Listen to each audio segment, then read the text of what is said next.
Good day, fine fellow friends. It's the band Down Here. We're here.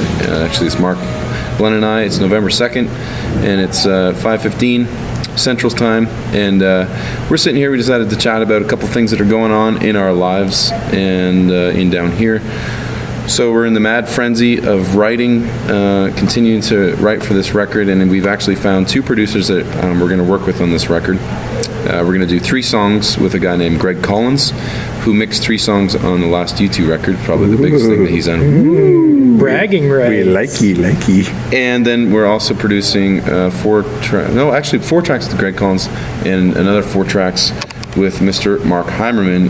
I think we're doing 5 with Greg. 5 with Greg? Okay. Yeah. And then Mark Heimerman, we're doing 3 or 4 with as well. And then we're actually going to self-produce 3 or 4 tracks as well. So It'll be fun. Between all of that, we should have a record, I think. Yep. And who knows, there might be some last-minute attempts at other things, but that's the way it's looking, and that's the way it's shaping right now. The goal is May 9th right now, I think.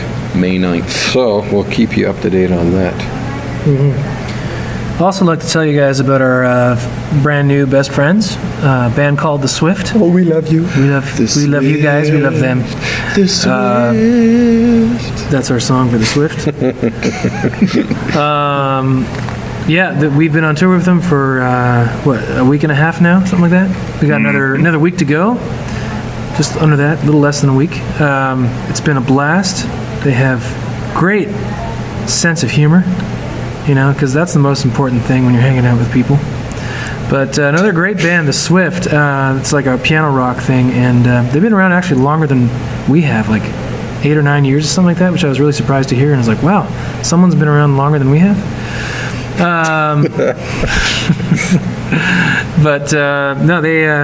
We're a little envious of them because they got their own shuttle bus that they converted, and they've got like bunks in the back that they can sleep in, and so it's not really a problem for them to drive all night.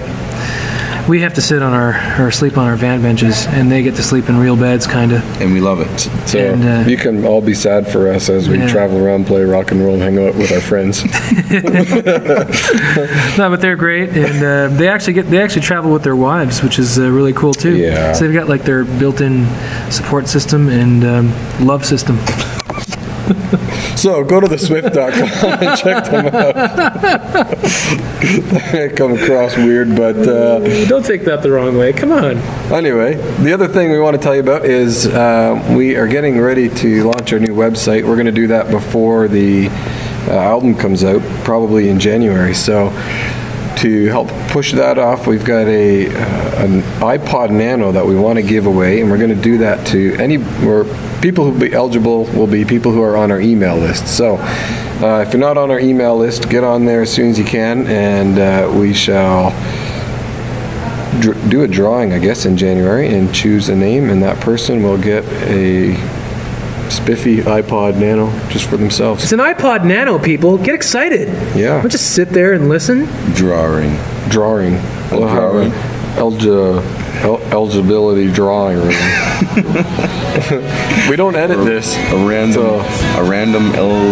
You're not going to edit my love system? No, that's You're going to leave it in there? We're going to leave it in there. Cool. So, okay, that's it. We're going to end. This is going to be a short one. We're going to try and do short ones because that'll help us do them more often. Yeah, guys. And maybe we'll talk about something serious next time. What do you say?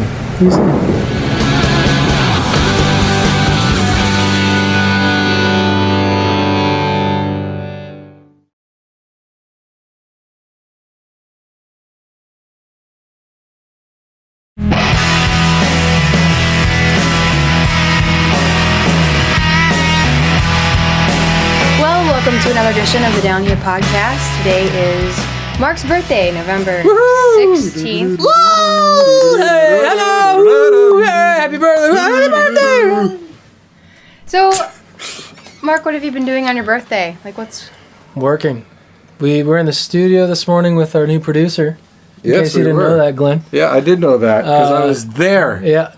And what we did was we prepared the 4 first songs that we're going to record on the album. We worked on them just to get the form right so that when we go into the studio tomorrow and actually start recording, we know what we're doing, which is always a good thing. Are you allowed saying which songs they are, or is that kind of a surprise? We could say, but it's not really going to make any difference because nobody knows the titles to the music. Yeah. But But Surrender was one of them, is that correct? That's and true. we've played that at a couple shows, so people know that. Some of you probably, have heard that one, so. yeah. Work on that. That's So cool. we changed that one up a little bit, but not too much. It's pretty close to the same. You know, I didn't mention, it's actually just Mark and Glenn and I, Jessica, here today. The other guys are out and about. They're busy doing their their stuff. getting ready for Getting the their studio things tomorrow. done. Jason just bought a new house, so he's running around, still taking care of business there. We were going painting crazy. today. So, And actually, Jason got locked in a Target yesterday. Oh yeah, this is crazy. We had some crazy weather last night. What were we doing yesterday? Oh yeah, the shoot. photo shoot. Oh, we had a We'll talk photo about that shoot later. yesterday. Yeah. Yeah. Well, anyway, after the photo shoot, they had crazy tornado warnings all over the place, and actually a few touched down, and some homes were wrecked, unfortunately. But on our way home, the rain was just unbelievable, and lightning was something else. And we dropped off Jason at the Target store where he was meeting his wife, and right before we got there, his wife called and said, "Yeah, I'm locked in the store. They won't let us out because it's a tornado shelter, so they kept people in there just for safety." I didn't think they could do that.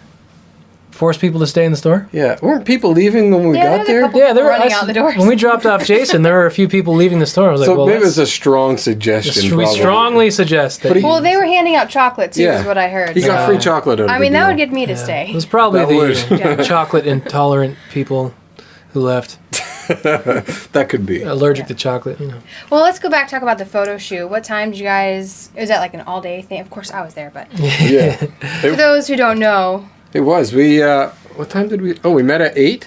Is that right? Yeah. 8 o'clock we met and we tried on some clothes. Basically, photo shoot's a pretty crazy thing. They had this girl went out and bought all sorts of clothing for us. We just gave her our sizes and she came back with a ton of stuff and we had to kind of pick which outfits. She had to come up with four outfits for each of us for the photo shoot. And so she just picked a bunch of clothes and we tried them on and decided what we liked. And so anyway, we did that for like the first hour. Then we went to our first location to do some shooting and we got some really cool stuff there. We might be able to have some behind the scenes previews eventually here on the site.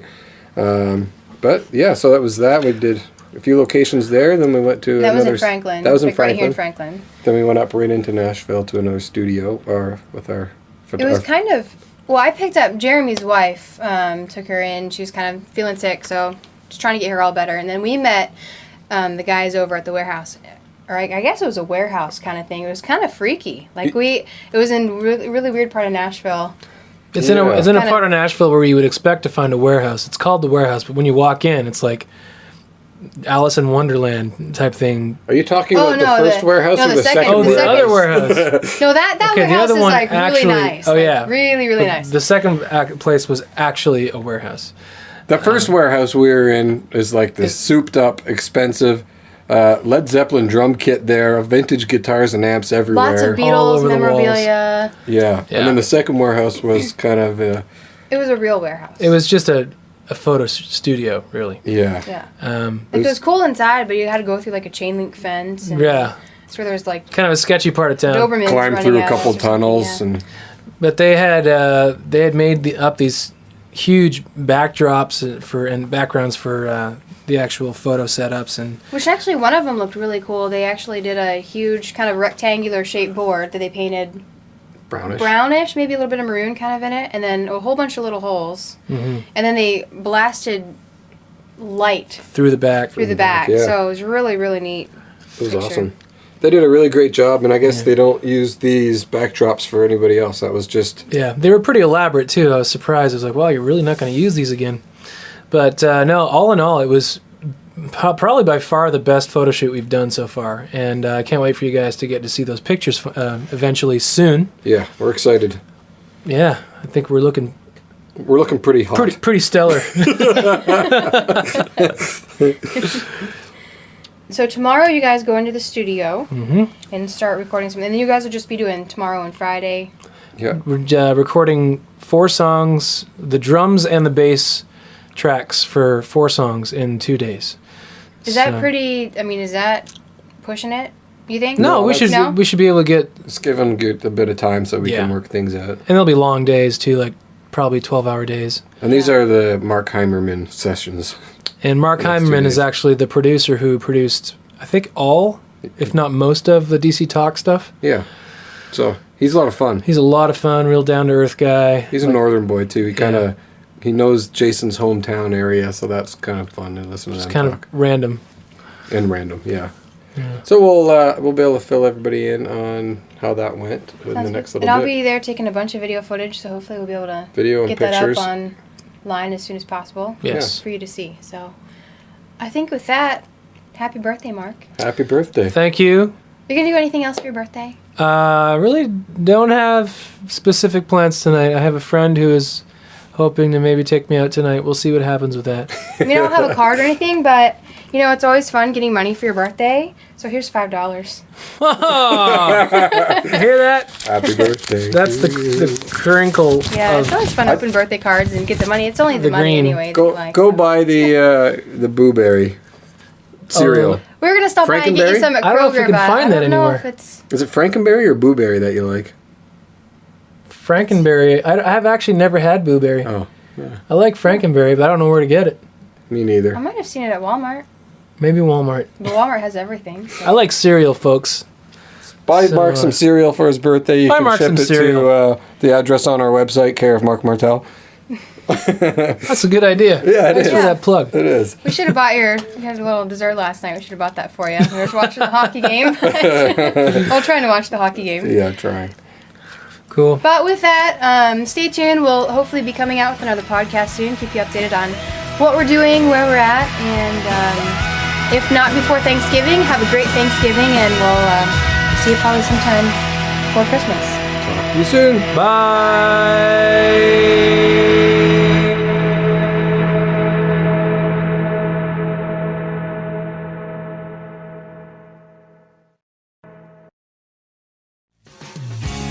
He's not alone. Lord, help me be. Hey, this is Jeremy, and I'm sitting here with Glenn and Mark in the Lewis's home, who are not home today, but they've kindly opened their door to us. We're here bringing another podcast to you. It is December 2nd, and we still have no snow here in Nashville, but they're actually calling for snow this weekend. Really? So Wow. Yeah, Jason's it's gonna prediction be- was right. Jay, his knee must be hurting him again or something. He's got that weather thing happening. Anyway, we this week we've been home all week, and it's been pretty cool. We've been tracking, doing some self-producing stuff. So we started the record again. Talk about the record, boys. Where are we at? We started the new record after a year and a half, it seems like, of talking about it and planning it. After finally getting the record contract done away with, we are now in the studio, and we've actually got 3 producers lined up, and one of those is actually ourselves. So We're excited about we're that. very excited about it. We've actually never done that before, actually producing our own songs. So that's been fun so far. But we started out with a guy named Mark Heimerman, who is renowned for his work with DC Talk and Michael W. Smith. And he's just a little plug for Mark too. He's got this cool worship CD thing that he did just as a side thing called Vapor. I don't even know. Can you get it online? I don't think you can buy it yet. Yeah, it's just getting picked up by a label now. But So anyway, keep your eyes out for the Vapor Worship Project. And a third guy named Greg Collins, who is based out of Los Angeles. And we haven't actually worked with him yet, but that'll start next week. But working with him makes us sound really cool Yeah. because he's worked for U2.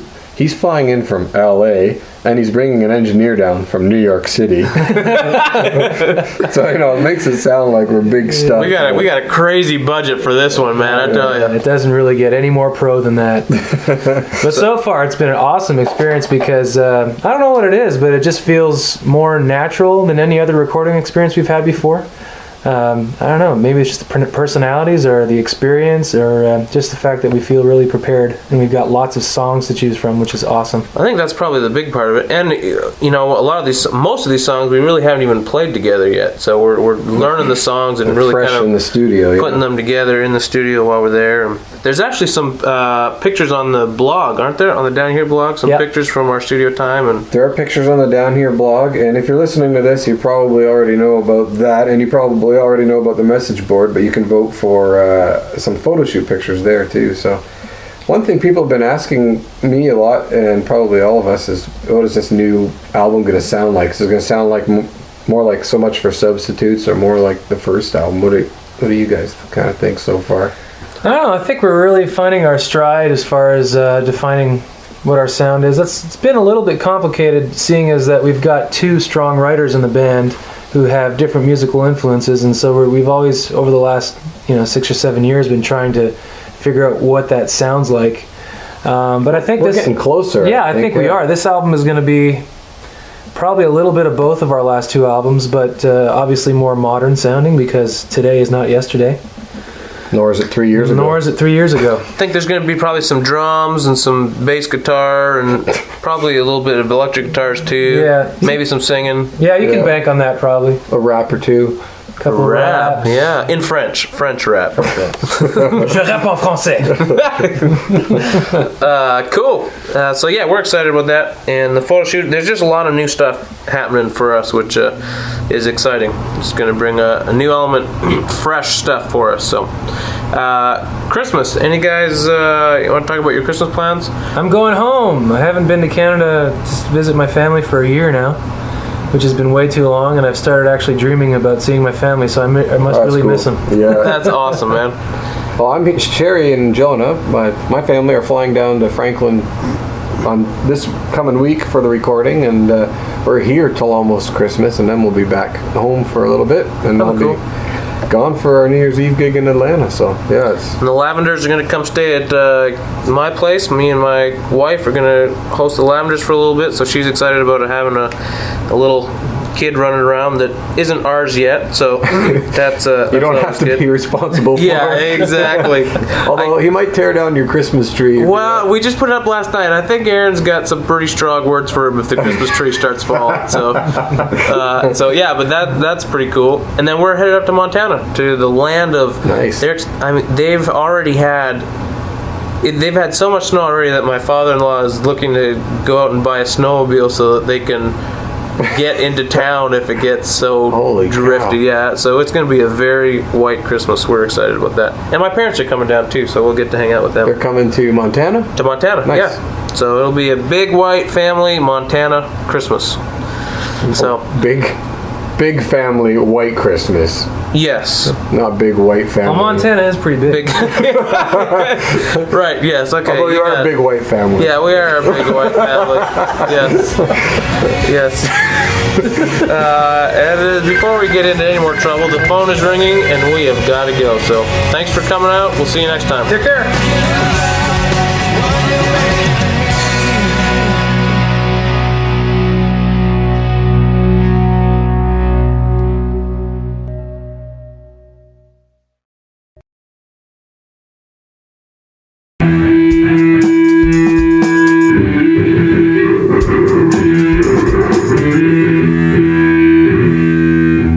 Well, good morning. It is just about noon here on, I've forgotten the date already, Wednesday, January the 11th, and you've got Jeremy and Glenn here. Yo, yo.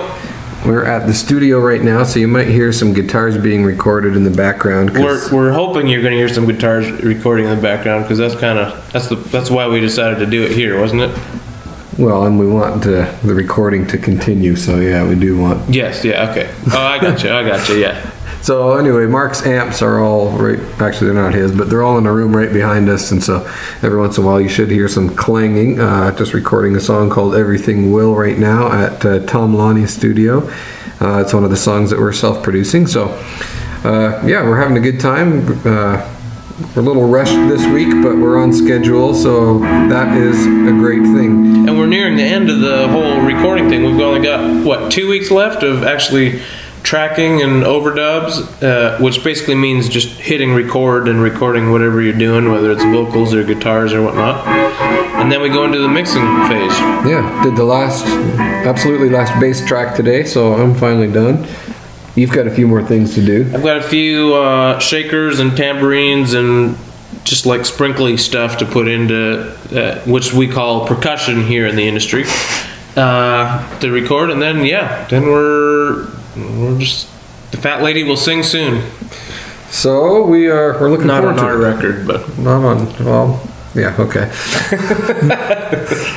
So we've got a few mixes to listen to. Our Greg Collins, who we worked with in December, who's out in Los Angeles now, will be sending us mixes that we can listen to of the songs we worked on with him. yes, correct. And so, yeah, it's an exciting time for us. We have a show this weekend, which would be nice. We did one show on New Year's Eve, and we actually got to go to a football game.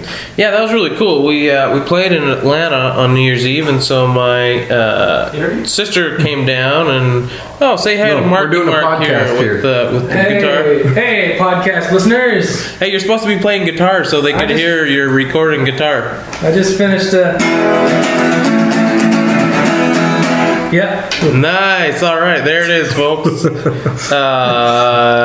Peach Bowl. Yeah. So we played in Atlanta on New Year's Eve, and the day before the Peach Bowl was in Atlanta, so we all got to go. Our promoter hooked us up with some tickets, and my sister was down from Canada, so this was her first college football experience. And it was a lot of fun. I was ready to go after the first quarter, I gotta say. So was the guy sitting behind us, but he was in a little He had a rougher few shape. too many beers.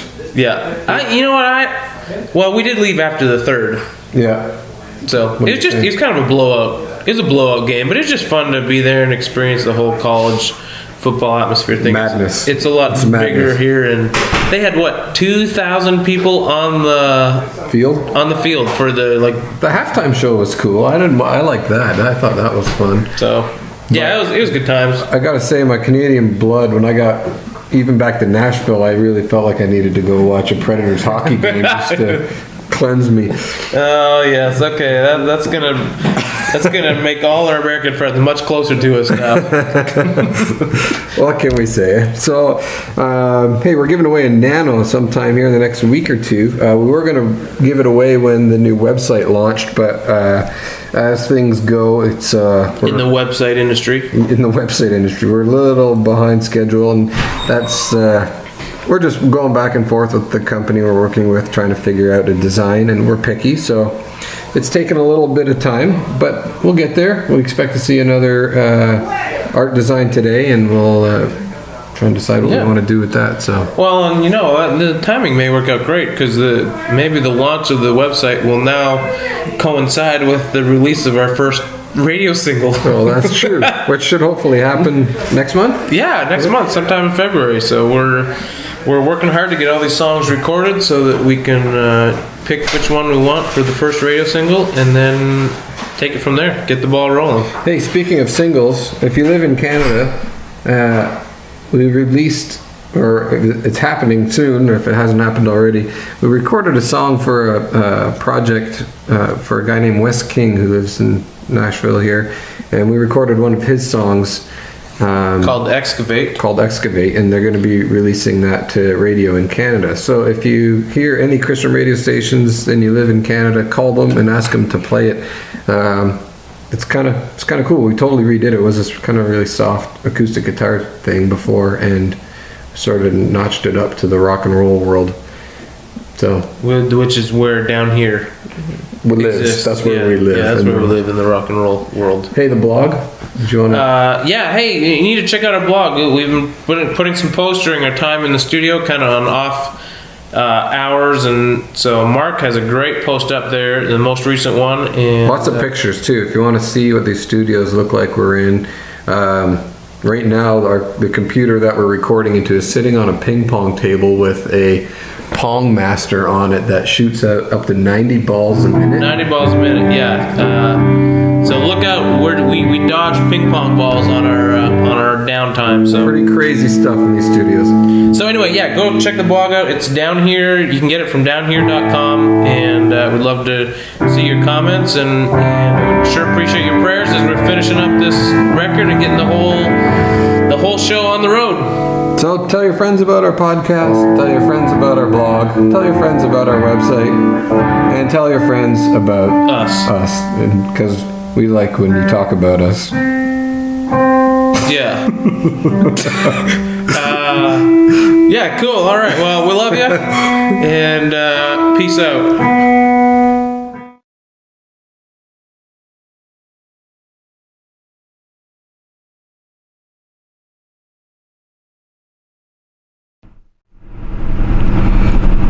Hey, this is Glenn, and This is Mark. and, This is Dave. and Jessica's in the driver's seat. I'm We're here. coming to you from the van on a 2-lane highway in Louisiana somewhere.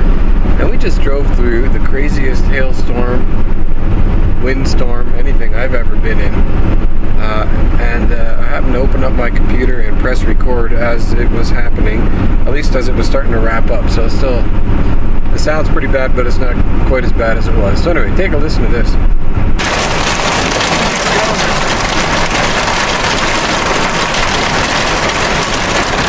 You think we should go now? Why? It's the way weather works. We can drive out of it.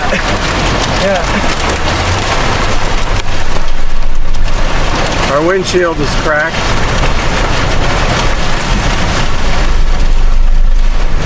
Now we're trying to leave. This is madness.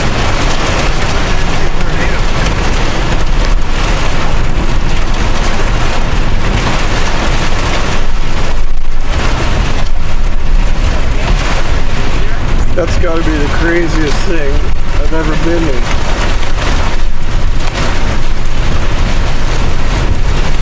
I was waiting for us to get lift off there.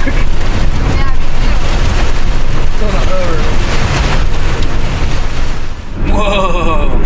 So yeah, I mean, Wicked! really, We got a cracked windshield to prove it. yeah. But luckily we have no cracked heads, so that's It good. was pretty scary. The whole passenger side of the van was being pelted with very large, Grapefruit size. Yeah, it was at least grapefruit Hail. sizes. pieces of hail, and we were all like cowering on the left side of the van underneath pillows and blankets so that we wouldn't get cut Sprayed by. with shards of glass. Definitely not ashamed to admit I was scared. I was sitting right next to the windshield that shattered, so I got a pretty close-up view. It was like Well, two. cracked. It was like two Right, baseball cracked. teams full of pitchers just Yeah, pitching as hard as they could at the van, like 10 feet away. yeah, pretty much. We, 30 of them. we haven't had a chance to get out and look, but there's got to be dents out there, I'm thinking. Yeah. Can you check it? Can you see any in that mirror? Are we looking okay? I did notice one of the lights on the trailer is now out. That was on when we started this trip, so. Oh, I wonder if that got bashed in. So, yeah, I got the heart thumping a little bit on today's drive, and of all places, it happens in Louisiana. Yeah. And I guess they had tornadoes in New Orleans A couple days a ago. few days ago, too. Oh, really? Yeah, it's just like unbelievable. Having a rough year down here. Wow. So we're just on our way to play a convention for some college and seniors, high school students in Alexandria, I think it is, right? Yeah. Baptist convention. Yeah, should be a fun weekend. Yeah. We're gonna, at least I am gonna try and pretend like the Super Bowl isn't on Sunday. Oh yeah. Maybe watch it on Monday, because we'll be in the van again. It should be okay though, because Louisiana doesn't care about football. No, they never Especially the do anything with Steelers. football. They never have the Super Bowl in New Orleans or anything. True. I mean, not. Yeah. But we still won't be playing any new songs really this weekend. No, we might have time to practice something. Yeah, might. this might be the weekend to get new songs. Speaking of, you guys finished in the studio everything, right? Done in the studio. 2 more songs. Hooray. Well, one song's being mixed as we speak right now, and then that's the last one. That is the last one. Yeah, the last song's being mixed It today. needs to be the last one anyway. That's what I like to call good news. Yeah. It is very good news. And actually, there's a version of the song called Surrender up on our MySpace page. If you want to go check that out, you can hear it now. We've seen some ideas for our new album cover, which are pretty cool and exciting. Yeah. So, yeah, we're excited about this. It's It's gonna all be coming together. a lot of fun. So, Yeah, guys. anything else we got to talk about? I don't time think so. to- We're alive, so It's always a plus. thank the Lord. That was a scary moment. Yeah. But Life on the road. Lives Life on the Road. Hey, we have an iPod winner. Did you guys hear that? Yeah. Christine Zander. I don't know if she's gotten back to us yet. She hasn't until Monday. She's got a Today's couple Friday. days. So Christine, if you're listening, you need to let us know. Otherwise, we're going to give it to Otherwise, somebody I'm else. taking your iPod. So until next time, we'll have some more news for you. There's some stuff coming up, so stay tuned.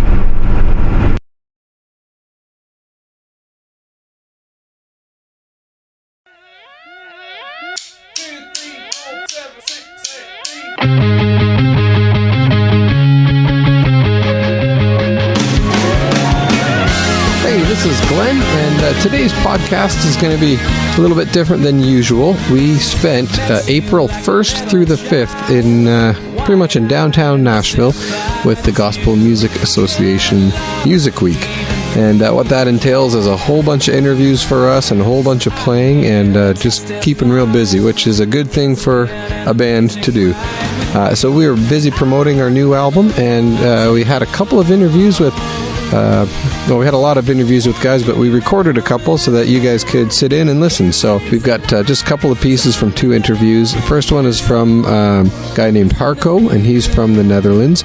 And this is the first time we've met him. And the second one is from Mike Rimmer, and we've been interviewed by him since the first time we went to GMA in Nashville, and we just have a real great time with him. And he's a guy from the UK, and he's a character, and we love him.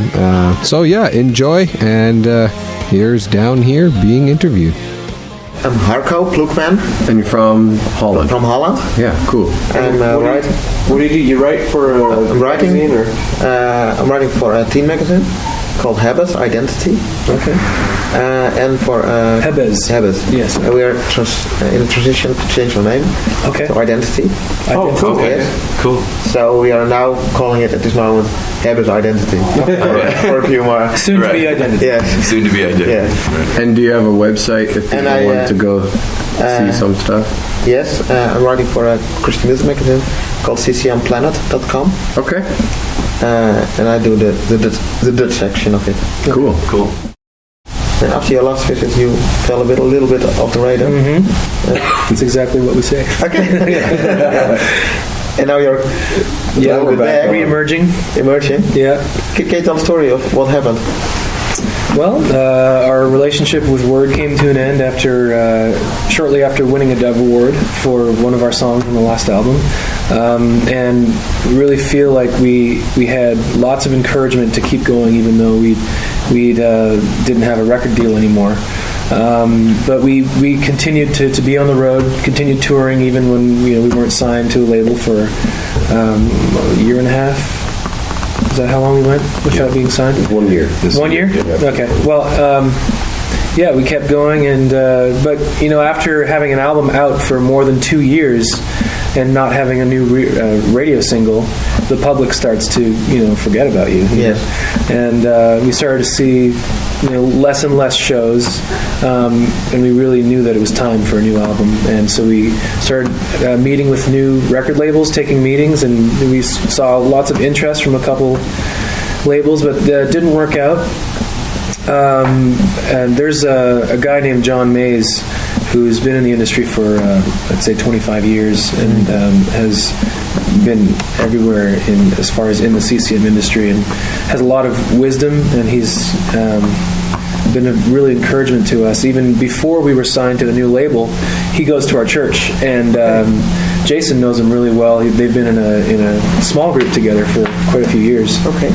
And he just wanted to encourage us while we were looking for a new label, and kind of as we met with him one day, and kind of as an aside, when we were meeting with him, he said, "Hey, by the way, I just started with this brand new, really small label, and they seem to be like the perfect label that I've been looking for all these years." And we were like, "Oh yeah, okay, well, that's interesting," but we didn't really think much of it. And but we kept looking, and late after a while, we started feeling like maybe this Centricity thing could work out, and they seem really ministry oriented, which a lot of big labels will say that they're very ministry oriented, and sure they are, but there's much more machinery to the big labels, Yes. and there's much more business that needs to be taken care of, and so there's a lot more of a bottom line. If you don't sell a lot of records, then they just can't keep you on, which is what happened with Word Records. But this new label, Centricity, it just seems to be a label that is able to think out of the box. They're able, just because of their situation being so small, they can take chances, and take more risks, which we're really excited about. Brand new label.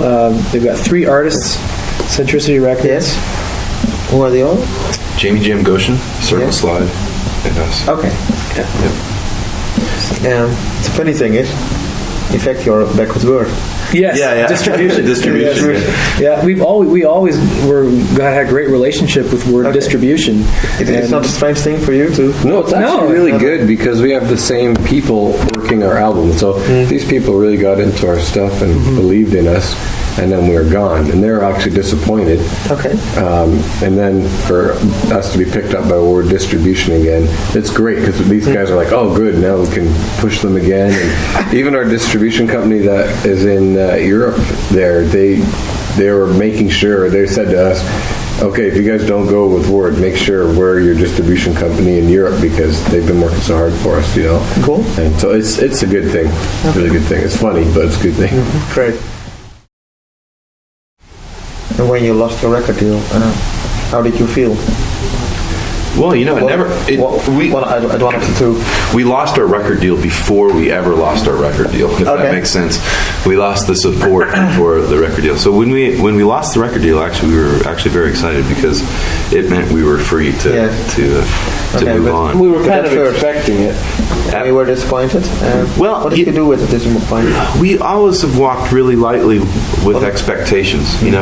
We've never had huge expectations from a label.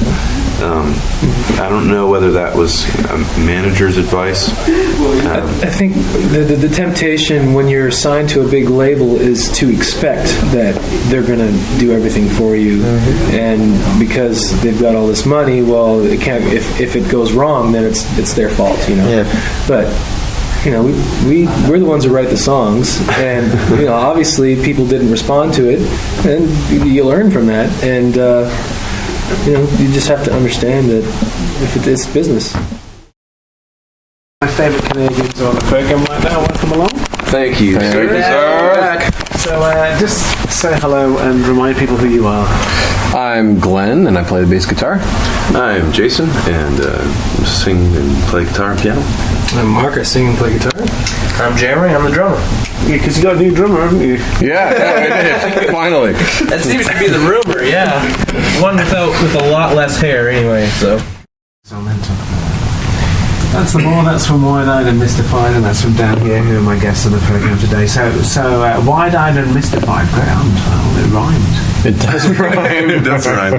Yeah. Which is always a good thing. That's all it takes, when it comes to album titles, and also it's a bit intriguing. Yes. So you pulled that from the song. Yes, no, but more importantly, it has the exact same amount of syllables as the last album title. But, So down here, we're very into numerology. the title is kind of taken from the song "Downhere," but it's you're always looking for a title that kind of sums up the theme as much as possible, and just being where we are in the band's history, we're with a brand new label. And kind of almost reintroducing ourselves to the public, and it's just kind of a statement of pretty much how we feel. We still we've been doing the GMA thing for 5 years in a row, and the temptation is to get obviously jaded and all that stuff. But we've really tried to remain stripped down to the basics. We're trying to remember why we do this in the first place, and the title points to the gospel, like the song "Amor" does, and it's also saying, we still love this. We still want to be playing off any old stage, like we decided we would when we first had our first band meeting. We said, we really feel called to this, and still wide-eyed and Mystified. So, bushy-tailed, I mean. That would have been a good album title. Wide-eyed and bushy-tailed. Are you supposed to be bright-eyed and bushy-tailed? Yeah. That was the error. Because it's a 70s artist, Andy Fairweather Lowe, had Wide-Eyed and Legless was an album of his. Wow. So you're not the first person to ever be wide-eyed. Yeah, That's cool. didn't think so. So mystified, is that because you just don't know where you are at the moment? I guess I should have elaborated on the mystified. Well, I mean, I think being mystified has been a theme of ours from the beginning. Since our first album, the first album was really all about the greatness of God and how we will never fully understand it. And I think that carries through in all of our music.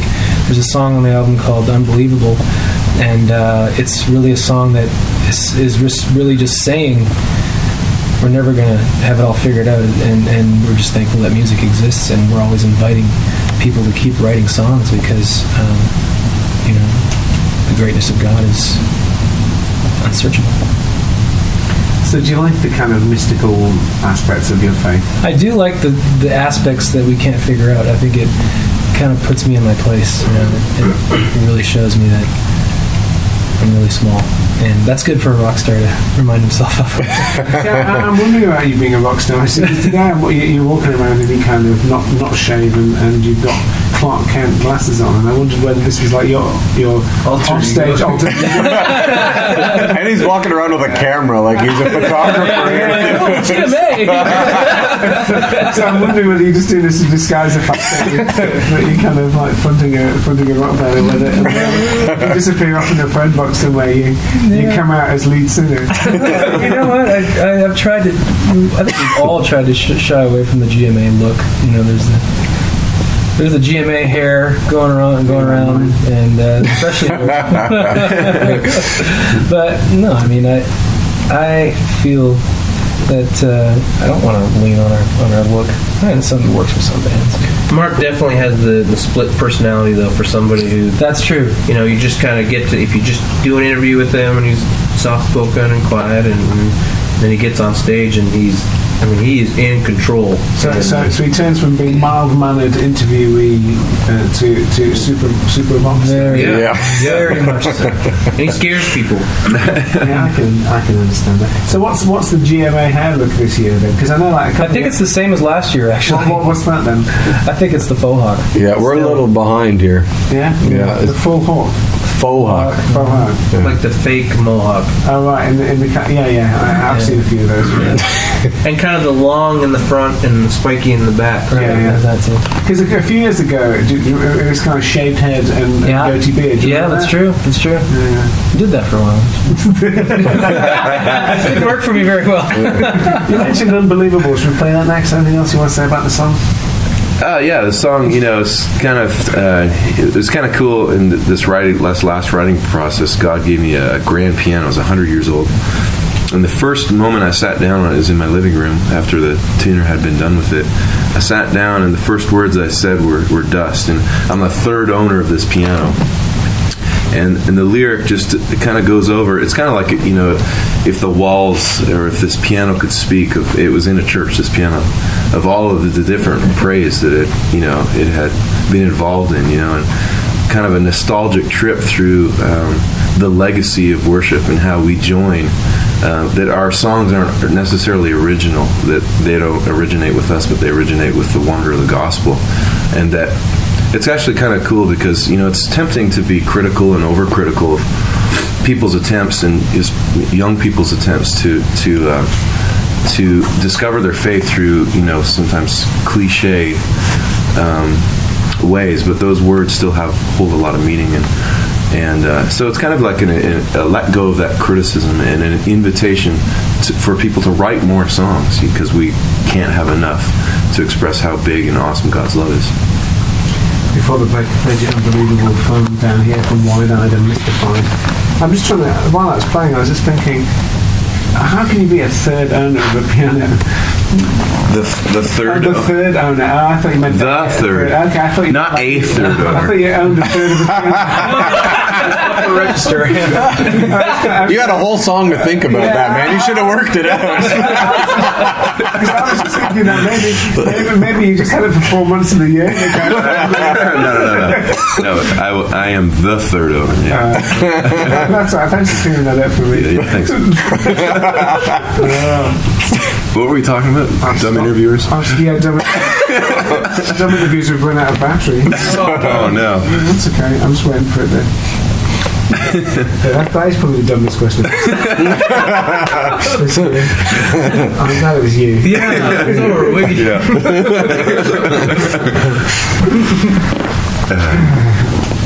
So tell me about the period of time that you've had where you've been without a record label, because it's very easy to fixate on that issue and lose your artistic momentum. But you strike me as a band that kept working and kept writing. Would that be right? Yeah, we definitely, for us, we're on the road a lot, and that's really where we live and exist. It's not sort of in the label world, and so we just kept doing what we've always done. We were independent for a year full time before we ever signed, and we've always had sort of do-it-yourself mentality. And the label was a godsend at the time, and we just really kind of trust in God.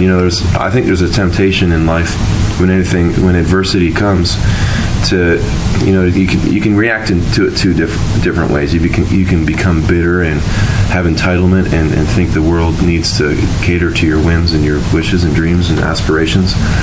Or you can believe that God is in control and that He ultimately has the final say, even in the mundane circumstances. And I think, we sat down as a band and sort of made a choice to trust God with that period of time and His timing too, because it was a year before we signed to a new record label, and it was a long process.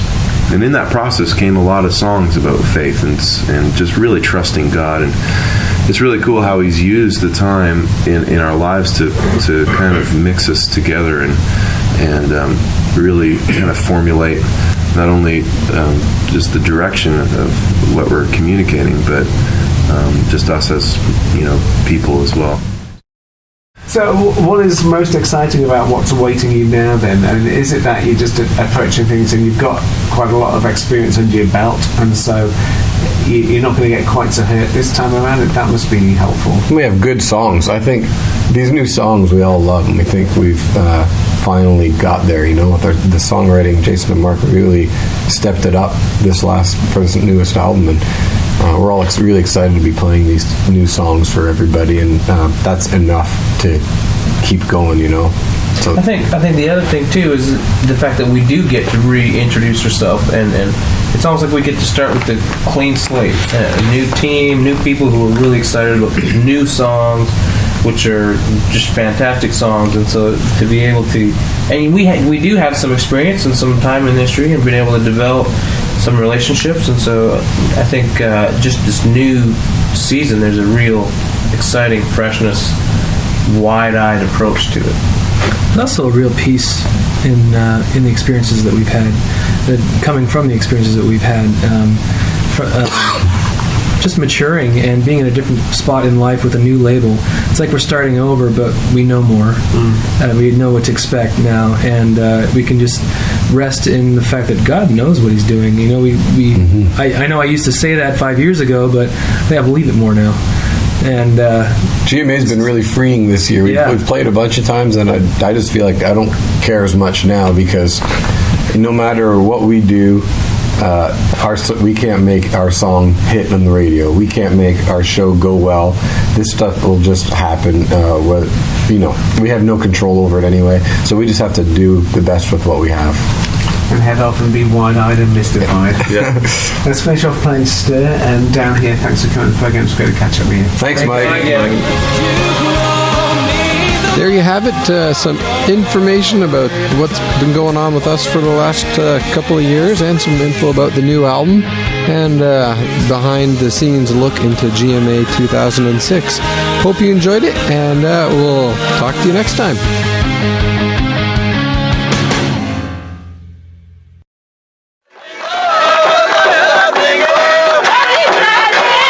Hi, my name is Glenn, and you are listening to the Downhere Audio Podcast. Over the next 5 episodes, you will hear a recap of each day we spent in Morocco between May 2nd and 8th. These episodes were recorded using a small handheld voice recorder, so you may notice the audio quality being a little less than usual. We had quite an eventful trip and have lots to share with you, so enjoy day 1 from Marrakesh, Morocco. Good day. Welcome to the very first of the Morocco series podcasts. I'm sitting in the back of a van. This is Glenn right now. Next to me is Dave, bonjour. And I'm Jeremy. And Mark's in front of me. We might chip in if we bug him enough. So we'll try and give you a taste of what we've done sort of each day. So yesterday we flew most of the day to get here, but it's kind of hard to figure out what the day was really, eh? First thing we did was take a carriage ride through the old city of Marrakesh, which is pretty cool. That was after how many hours of flying? Well, we left New York around 7:30 or something. Oh, we left Toronto before that. We left Toronto before that. So anyway, most of us didn't get a night's sleep. We got here and slept for a couple hours, and then we did this carriage ride for, how long did that last? 45 minutes? Yeah, about less than an hour, so 45 minutes. Hey, Mark. Yeah. Tell me about the carriage ride that we enjoyed yesterday.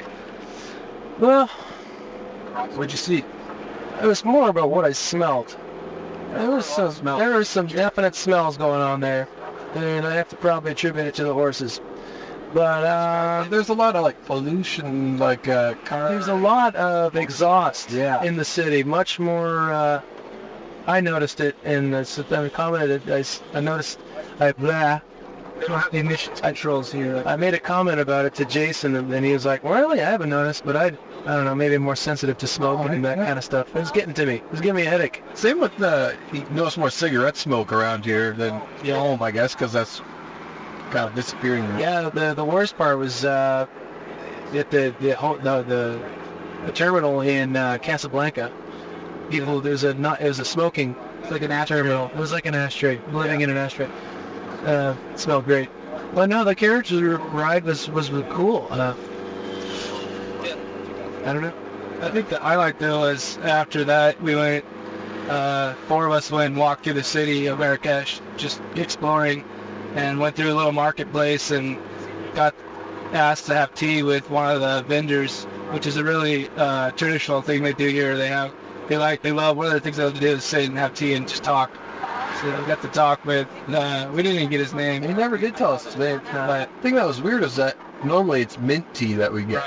Right. This was just like sugar tea. Like really sweet tea. It had nothing on Nashville tea. Nashville tea had nothing on this tea. It was so sweet. It was very, very, very, very sweet.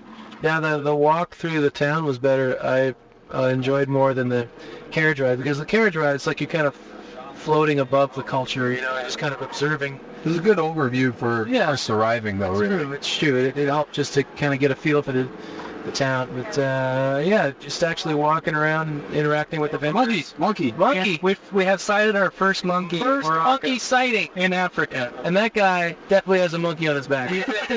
Literally was a monkey on his back. Hey, speaking of things we've seen, I think I've already seen 2 guys today peeing in public. It's a very common. Yesterday we had 2, so maybe we can see a 3rd and get a new record today. Yeah. Public washrooms, I guess, just haven't reached this far east. Yeah. No, they're just very public, that's all. Yes. That's true. Maybe the public washrooms are much more public. That's a good way of looking at it. And Jer, how was your afternoon yesterday? It's great. It was really kind of laid back. Aaron, my wife and I just kind of dozed in and out and got up and had some food at the hotel there, and it's pretty good to relax. We were pretty beat yesterday still from the traveling, and so trying to plan our sleep time so that our body clocks would not be totally messed up, and I think we did well. We went to bed last night and slept hard through till this morning, and we're feeling good about today, so yes, that's good. Yeah, so this guy we had tea with, we didn't really finish talking about him, but while we were walking, we found this cool market area and thought we'd stop in there, and this guy was, he said he was, one parent was Berber, one parent was nomad. So he was half Berber, half nomad, which it's hard to describe really, but which is probably the same thing. No, well, Herber is a nomad, but nomad is just. He described he said there are 4 tribes, and he said nomad was one of these tribes. Yeah. So he has a bunch of different shops set up throughout Morocco that he uses and sells that. He had like Chain shops. Yeah, it's a chain. But he's from Algeria originally. Oh, really? He came here and he was setting up shop for 25 days, and then he was going to go home. But he had worked with Ridley Scott, the director, on the Gladiator movie, building set pieces and stuff for the shoot. So Yeah. he's a really interesting guy. Talked to him for quite a while. A lot of cool stuff he made: mirrors, bracelets, necklaces, and very ornate. And stuff to put your weed in. Yeah, he did make stuff to put your weed in. What else did he have there? He had that camel cartilage. Camel kneecap, basically. And I think it was just like 2 camel kneecaps that kind of come together, and they're each one is bowl shaped, and they kind of fit together to make it like a container that stinks really bad. It smells like camel meat. Mark's got the most sensitive nostrils in the band, I think. So that one really was repulsive for him. I didn't actually put my nose in. I just smelled my hands after handling it. It was smell. Yes. So we did our best to try and find some internet last night, and that was a slight failure. So we haven't been able to really keep up with family at home, but maybe we'll do better today. So anyway, that was the end of day 1, and we'll check in with you at the end of this day and give you a new podcast. Thanks for listening. See ya.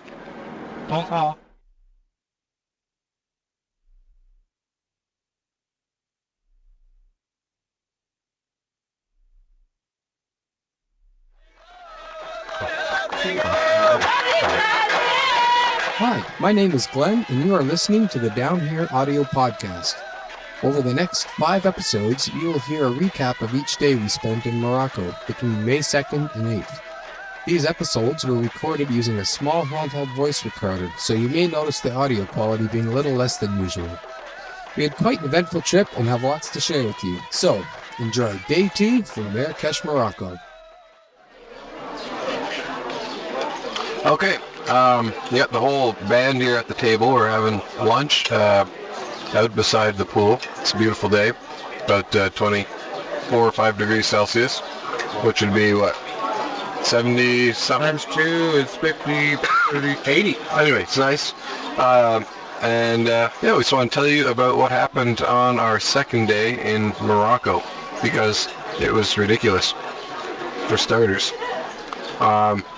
Camel. Yeah, camel. So, we started out meeting up with Mustafa, who's been our fantastic guide this week. And Mustafa's like the Moroccan version of Steve Irwin. Yeah, he's always a little less charismatic, I think.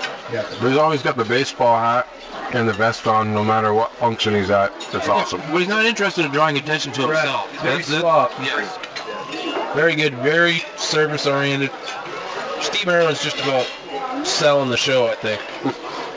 So anyway, Mustafa took us on a camel ride. We each got to ride our own camel, and it was awesome. I had the camel that was upset the whole time, and so you would do these. I mean, you may have heard Glenn burp, and he can burp pretty good, but this camel, it sounded like a 10-second burp, and just spit flying everywhere. And he spit on Joey Williams, and he spit on Nate, and almost got Joey. He was an experience. Mm-hmm. And your camel's tongue. He just kept sticking his tongue out doing weird things, so the guy pulling your camel grabbed the tongue and he yanked it. It was about a foot outside of the camel's mouth. Yeah, he had quite a special relationship with my camel.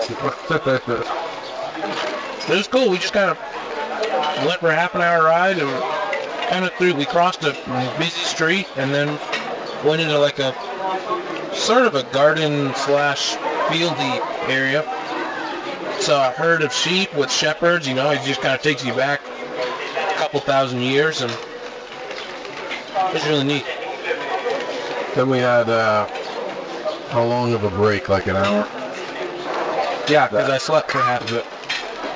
Came back to our hotel, had a slight break, and then we went on a very treacherous drive for, how long did that last? An hour and a half? Hour and a half. Plus a half hour walking at the end. Yeah. The entire trip up the side of the mountain was very treacherous. I imagine sort of Wild Coyote sort of atmosphere. Less the Wild Coyote, and but the same sort of style roads and Switchbacks with like 1,000-foot drops. And are you talking about Wile E. Coyote? Wile E. Coyote. What did I say? Yeah, Wild Coyote. Wild. Whatever. The guy from the cartoon. Very steep precipices, 1,000-foot, 2,000-foot drops, and very scary because we're in this sort of high-riding Jeep. And Bob Thompson and his wife Nancy were with us, and friends of ours. And Bob was sitting in a seat that had a pretty good view of the edge, and there's no guardrail, so no guardrail there. You look out the window and there's no edge to the road. And some places seemed like there was about less than a foot of grace for the vehicle. Yeah. But it was a great experience because we lived through it, and where it took us was amazing too. This Berber village up in halfway up the side of a mountain called Nej Mountain, which I think is the highest precipice in North Africa, and we were greeted by an orange blossom, this beautiful facial wash with treated olives and goat's milk, and some dates. Oh, it was dates and goat's milk. That's what it was. And to a traditional Berber sort of welcome, and these drums and hand drums that really reminded me of like the Irish Lodrin. It's the same sort of style. Here we are at the top of our climb. We were just walking for how long would you say? 0.38 miles. There you go. Yeah, about 20 minutes. And I just want you to hear some of the music that welcomed us at the top of the hill. Here it is.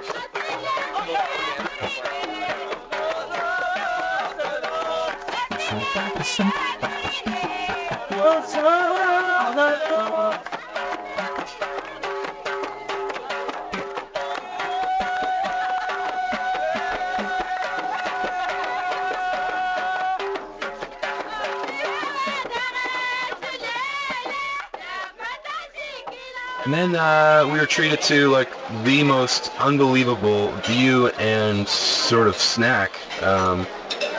Olive oil and lots of warm pita bread and honey and marmalade, jam, very caramelized nuts that you'd buy for a pretty penny at the fair or something. Oh yeah, yes, absolutely. And the view, you're surrounded by these cloud-covered mountains. It's just beautiful, and they sang for us for quite a while, and then we pulled out our guitars, and Glenn pulled out his trumpet, and actually, we can stop here and people can take a listen. So here, just take a listen to this.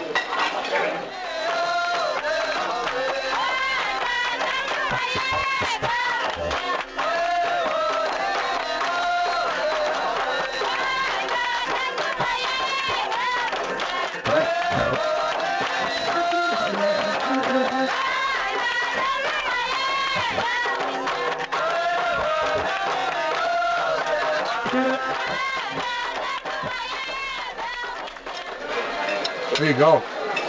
That was crazy. That was just unbelievably moving. It's kind of difficult to find a chord to play along with some of the songs they had there, wasn't it? Yeah. They don't really have the same ideas about harmony as they do in the West, I guess. Either that or it's so developed in microtonal where we just can't hear it with our Western ears. That could be. Well, sure, kind of. The Berber people are like the original Moroccans kind of thing. Like they were here before the Arabs even came in, and anybody kind of did the takeover thing. So they don't even speak Arabic, do they? They have their own dialects and their own Three different dialects. There you go. They're kind of the mountain people now. They stay up there, and really neat people. The Berber sense of hospitality is very, very formal. Well, it's very, it's just very welcome. I was out in the market today, and this Berber guy, brought me into his shop, and it's been our experience with Berbers so far that they just sit you down and want to give you tea and talk, and it's real fun. The village was something else too. I don't even know how to describe the village, but it's almost like it was made out of clay walls. Almost like a ride at Disney World or something. We're walking up these stairs between narrow walls, and it's got a donkey carrying Jason's guitar and my horn, and yeah, it's hard to describe it. There's all sorts of different doors, metal doors kind of thing, but behind each door, one door could lead to a stable where there's a horse or a donkey eating, and the next door could be a chicken coop, and the next door could be somebody's living room, and you just never knew it was behind the doors. And some doors led to a precipice that you didn't want to walk. But I think, that experience, I think, is going to probably be one of the highlights, if not the highlight of the trip for me. We climbed 5,000 feet. So from our hotel was at 1,500 feet, and the top of where we sang was at 6,600 feet. So Jeremy had his GPS unit, and we tracked sort of where we were. It'll be interesting to overlay that on a map when we get home. Actually, we could probably put it on Google Earth and put it up on That's a good idea. Google Earth. Yeah, you could see the town right from there. That'd be really cool. If they've got that far in Google Earth. I'm sure they pay a lot of attention on satellite cameras to the Berber villages. The Berber village, it's like a maze. It's like you reminded me of like a termite maze, just how everything was put together, just sort of layer upon layer, almost like every generation added a hallway or a room or a wall or something. It's very, very strange, just fascinating. Somehow they had running water at the top. I couldn't figure that out. The toilet was a hole in the floor, so it's good to be a man at that point. It was fun seeing the electric meters on the sides of the houses too. Yeah, seemed out of place, didn't it? After that, we did the drive all over again, and actually the driver in the other vehicle, this cracked me up because he had to stop after the worst part of driving. Have a smoke. And have a smoke break. I think he got real tense. I think that man was actually singing. The end was on the way up. They were so freaked out. That's probably what was making him nervous. We rode camels. We visited this Berber village. Then after that, we actually had supper with the president of the region of Marrakesh. And that room that we had supper in was just incredible, wasn't it? We had a fountain into the floor. Yeah. It just looked like one of those, I don't know, so many scenes we've experienced the last time we had of an Indiana Jones movie. Especially that whole day was just like a lesson in extremes. It was just like the poorest village in the area, and then that evening they were having dinner in a really posh, extravagant, lavish with all the politicians of the area, with the president and the press. I felt like I walked into a real version of like Prince of Arabia or something. It was like very strange when the door just kind of swung open. There's rose petals coating the floor, and the fragrance, like each woman got a rose as they came in. Each woman got a rose as they came in. The fragrance of sort of that olive oil, orange blossom, cinnamon, cumin, all sort of mixed together, and cigarette smoke. And then you walk into this room that's just so grand, and mosaics coating absolutely everything, like a 50-foot ceiling with these, big pillars and rose petals everywhere, and a fountain in the middle of the room. I really felt like I had just taken it. As I stood there, I was honestly like, it hit me as fear almost. It was like so overpoweringly just weird. When I was standing there, I was just it was odd. I felt like I was leaning over it. It's the same feeling of leaning over like a really tall building and imagining looking down. That's how odd I was. Like, whoa. It's crazy. I enjoyed that night. I really enjoyed spending the time with the people at our table. We had, there was just me and one other guy who spoke English. His name's Bill, and he's one of the festival organizers. And then we had a table of about 6 or 8 Moroccans who spoke a little bit of French, barely any English, and lots of Arabic. So we had a lot of fun trying to communicate with them, and they were really interested in talking to us and learning more about our culture. And one guy in particular was a little bit frustrated with the fact that he couldn't learn our language or didn't know enough of it, because he really wanted to talk through things. So it was a lot of fun. And you guys, did you? Yeah, Aaron and I and Mark. Everybody else. Yeah, I guess everybody else except they left me on my own. We sat at a table with a woman who, see, 2004, she was one of 25 women nominated for Woman of the Year in Morocco. Just a fascinating lady, and we just had a great conversation. She started up kind of not an orphanage, but like an adoption program where basically she takes kids off the street and tries to find a family to take them in, and started a private school, and it's grown to 2 private schools, and just a really neat lady. Well, her children are, one lives in Paris, one lives in New York, and the other lives in, I don't even remember where. Just all are very well traveled, very internationally savvy, and kind of know.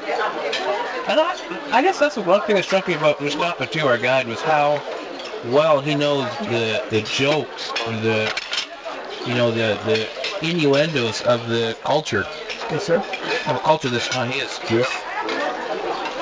He knew of the crocodile hunter. He did. And he knew of Crocodile Dundee too. He knows his stuff. The people here have really been warm, and they said that before we came, and it's kind of hard to really get how warm they are.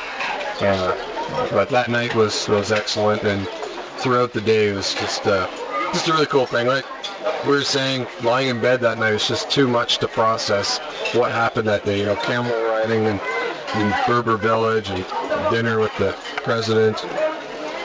Yeah, it's pretty strange. That was only day 2. So that was day 2, and we'll have day 3 for you coming up. Just hang in there another day and you'll get it. Thanks for listening.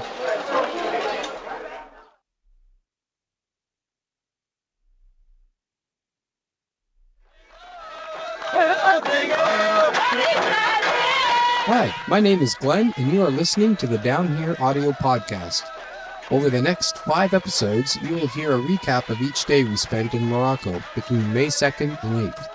These episodes were recorded using a small handheld voice recorder, so you may notice the audio quality being a little less than usual.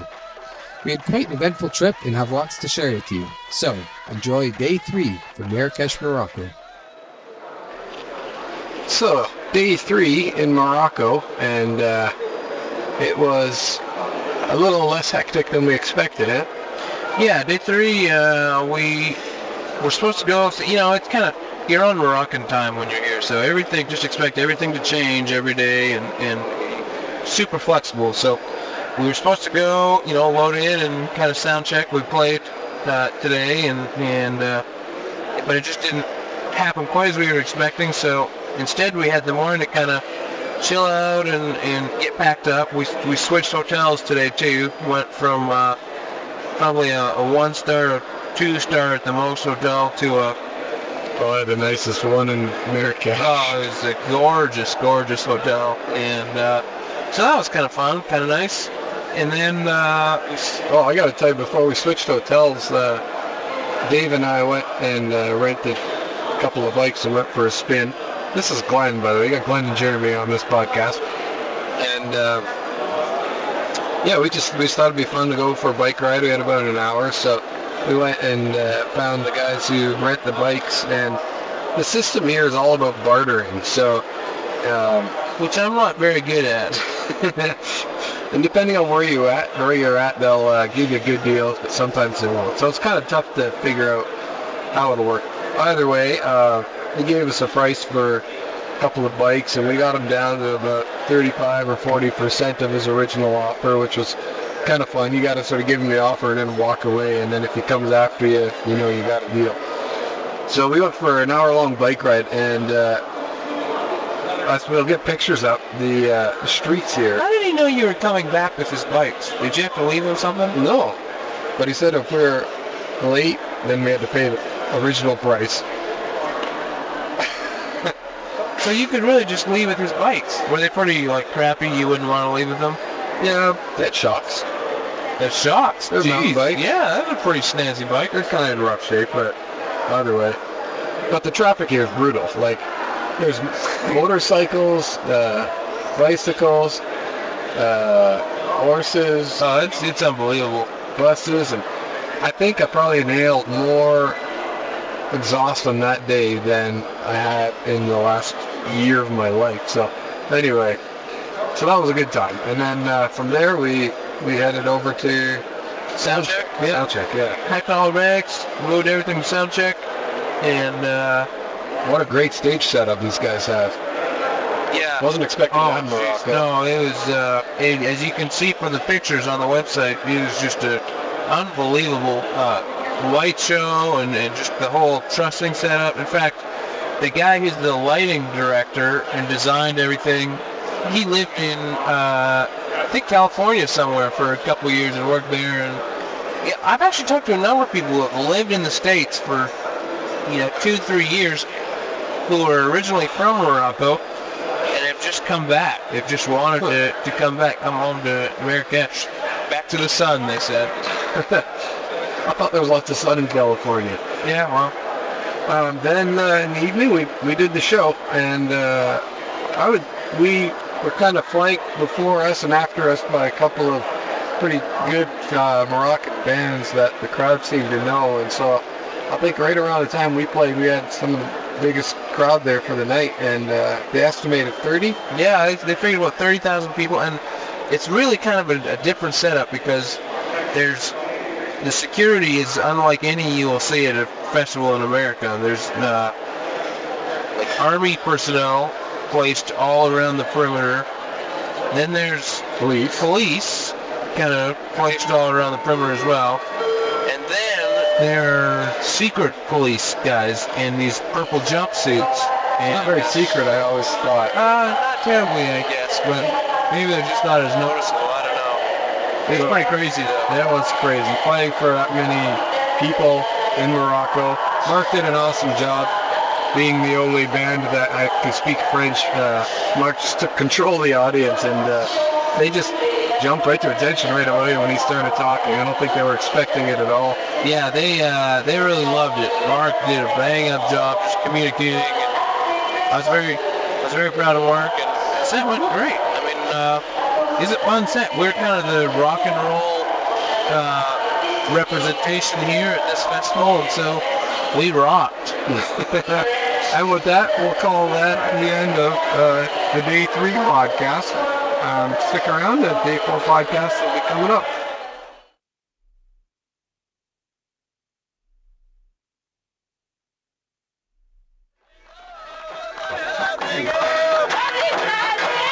Hi, my name is Glenn, and you are listening to the Downhere audio podcast.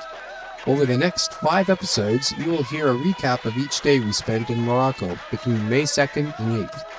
These episodes were recorded using a small handheld voice recorder, so you may notice the audio quality being a little less than usual.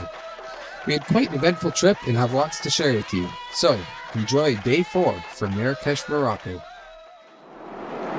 Welcome to the recap of Day 4 of our Morocco trip. We are a little behind here, so we're sitting in the airplane actually flying home now. But just want to tell you about Day 4 and how that went. We actually didn't have any shows to play that day, so we had some time off to chill out at the hotel and visit the Medina.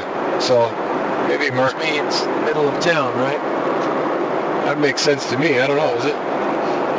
French? No, it's not French.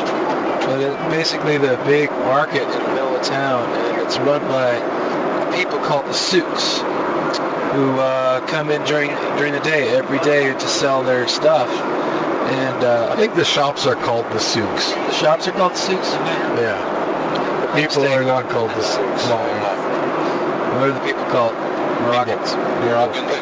Moroccans or Berbers. Yeah, well, whoever has stuff to come and sell. to barter, and you try to get the best price. And there's all sorts of exciting things like black cobras running around, snake charmers, people just basically wanting your money for any reason whatsoever. Even if you look at them and take a picture, they want some money. Monkeys. Give the monkeys. If you've seen like Raiders of the Lost Ark, that's what it feels like. Very much so. Yeah, it's pretty crazy. Now, Jay, you had fun in there. I spent like a good 4 hours the first morning, and I decided I'd just try to get lost, and it didn't take me long. I had no idea where I was. I was in the annals of the Medina, which is, it's a maze. It's an unbelievable maze. It's like being it's impossible to explain, but there's a labyrinth, if you will. A labyrinth of wares and people vying for your attention and for your money. And I had a blast. I went back and I found this little shop where this old guy had he's got a collection of just sort of random stuff that old. A lot of it was older, you could tell, you know, it was dust covered and quite old. And anyway, so I bought a lantern from this guy. We started our negotiations, they call it, at 1,500 dirhams. And I walked away, which is about 15. Yeah, actually, that's about, what is that? $100. That's $150, right? 1,000, yeah. No, 1,500. And I paid $150 at the very end. I had to walk away 3 times, and he said, no, you come back. Let's talk a good price. Cut him down from $150 to $15. To $15, yeah. So, which I think is a good idea. And, you know, it's probably a $15 lamp, so whatever. So lots of deals to be had down there.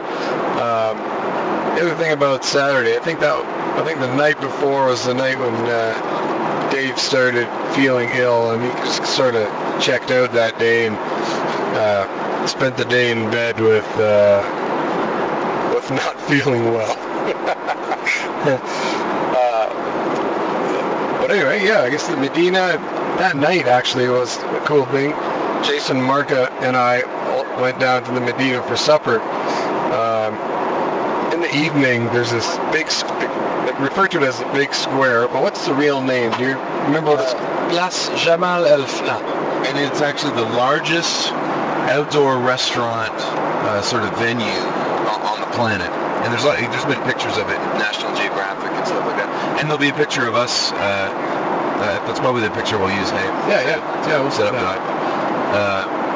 So yeah, just a smoke-filled, you know, you basically just point, say, I want this, I want that, and they hook it up for you. The crazy thing, though, is when you walk in and start looking at, you can't really look at the food there and make a decision because you've got guys on you right away, just like, hey, eat at our place, we have this and this and this, and we'll look after you. So after walking around for about 5 or 7 minutes, it's just like, these are all very similar. Let's just go back to the guy who gave us the smile at the beginning, and that's where we ate. But it's just a bunch of hanging lights outside. Like Jason said, a ton of smoke because it's like a giant cookout, really. Barbecues going everywhere, and it's a really, really cool sort of festive atmosphere in there. It's a lot of fun. Very fun. By the way, if you hear we're in a jet right now. We're flying over the Atlantic Ocean presently, and that's the sound you're hearing.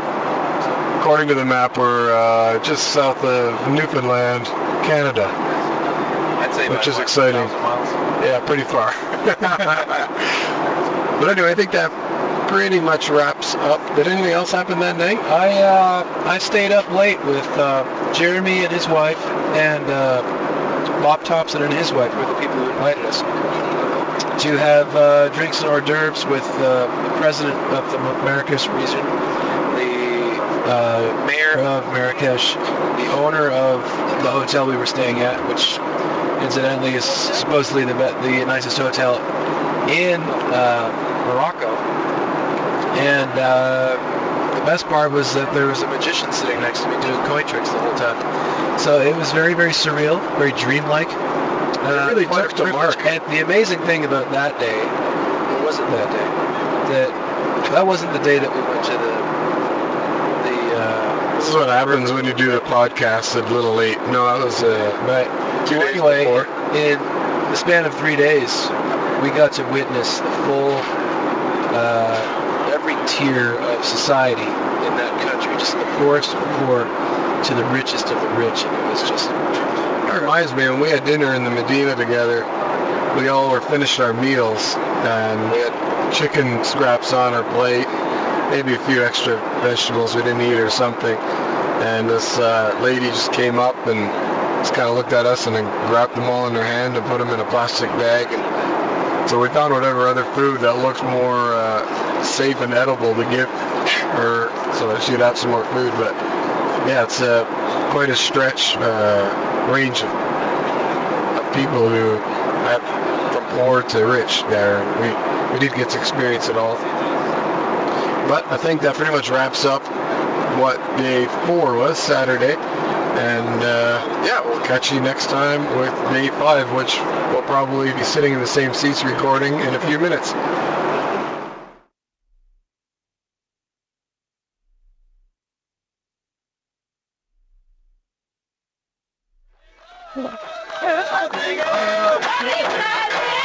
Hi, my name is Glenn, and you are listening to the Downhere audio podcast. Over the next 5 episodes, you will hear a recap of each day we spent in Morocco between May 2nd and 8th.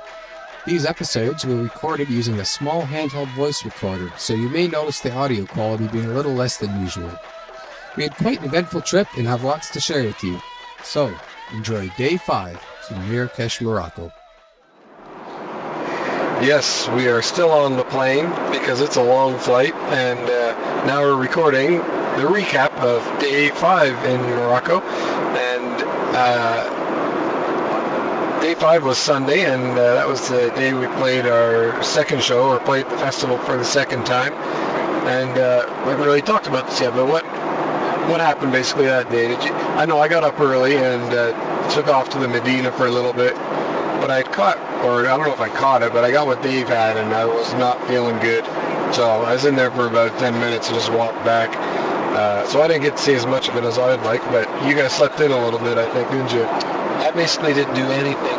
I needed a day to rest. Did you get to the pool? No, not even. I went to the Medina in the morning, and then I came back for lunch, and then met up with Dave, who was feeling a little better at that point. So we went to the Medina and sort of scattered out the Medina. That Sunday, we kind of found the border. I'd been to some places that I hadn't been before in the Medina, and just kind of did the border of the Medina. And then I think Dave was still not, he's kind of having a digression, so we kind of headed it back. And then the Sunday evening was the last night of the concert and the festival, and a very, very strange thing happened to me. I was hanging around after the show. It was during Jackie Velasquez's set, and we did play actually the Sunday as well, right? Yeah. And we had an amazing show. I felt like we did better than the first night we did. It's a lot more relaxed because we've been immersed in the culture. And we had a better sound check, I think, which was very helpful. Anyway, after the show, I'm out just sort of meeting some people and just very weird, strange, random events led me to some Canadian guy. Recognized that I was a Canadian guy because I had said, hey, and he was like, hey, you're Canadian, blah, blah, blah. And he was with a missions team in Northern Africa. They had just started out, and he said, so where are you from? I said, well, I'm from Brantford, Ontario. He said, oh, Brantford, I'm from Hamilton. And I was like, oh, weird. And I said, actually, I'm from Burford. He's like, Burford? And then another guy walks up and said, oh, where's Burford? And they said, oh, I was like, well, actually, really, my dad pastors a church in Harley, which is even smaller. And one of the guys says, really, we know a guy from Harley. Okay, backdrop to the story is my brother and sister, married a brother and sister. In the family of the Onifrachucks, there's 4 people and 4 kids, and one of them is named Nathan. He was in the crowd last night. We hung out for a while. So crazy. You didn't know we were going to be there? Didn't know. Well, I think he found out that afternoon type thing. But he didn't know he was going to be there when he headed out on the missions trip, and I definitely didn't know he was going to be there. And it was a random meeting, to put it in context, there's probably 80 to 90,000 people there. So to have that happen was completely random. Yeah, that's totally random. They ended up saying, I think the official number for the whole weekend was 220. Is that what you guys heard? Yeah. 220,000 people stopped by the festival at some point throughout the whole weekend. So it was Last year was 160 or something. Yeah, last year was like 85 or something. It was a huge increase. So it was quite a success for Marrakesh. And we haven't talked really about the security much, but the security at that place was unbelievable. They had cops, they had army guys, they had the Secret Service there. But I think, Jay, did you catch something? Yeah, these are fights or something? I think down front there's some people sort of westernized starting mosh pits, and there's Secret Service guys hired by the Moroccan government that were out in the crowd, wearing these jumpsuits, and they took them back behind the stage. And corporal punishment in the Islamic world is not, it's not frowned upon, and definitely witnessed some of that. And it's funny, when I was down on the floor on Sunday night, I witnessed some as well of the jumpsuit guys just keeping an eye on things, and there were a lot of them. There was a ton of them out on the field and making their rounds too. Kind of going through people and keeping an eye on everybody, keeping an eye on the situation. So, and then then there's another 25 armed guard, guys in green that were there, and then the police as well. There's a ton of security. But I guess it wasn't as much as last year, because there was even more last year. I didn't, and I know before we went, I kind of wondered what our safety was going to be like before we got there, but once we got there, it feels like really safe. Like, I didn't feel worried about walking around at night in the streets on my own even. Like, The mayor, the President Duma was telling us that, compared to the States, you will feel, walking at night, you will feel safer in Marrakesh than you would in New York City. Yeah, I think that's true, and we walked around in the crowd with absolutely, occasional people just sort of saying, hey, great job, but other than that, I was, in American, we couldn't do that at an American festival. We'd be, hunted down and, or whatever. So that was nice. That was really nice. it was nice. So anything else? That's pretty much the end of the show. We're on our way back now. It's the next day, and our flight was delayed 2 hours, so that's gonna mess up a bunch of connections. But we'll get home and we'll rest and get caught up before we head to the West Coast for the release week. So we can't wait for that to happen. Excited about that, and we'll check in with you after that happens, I guess. All right, thanks for listening. Good on for listening.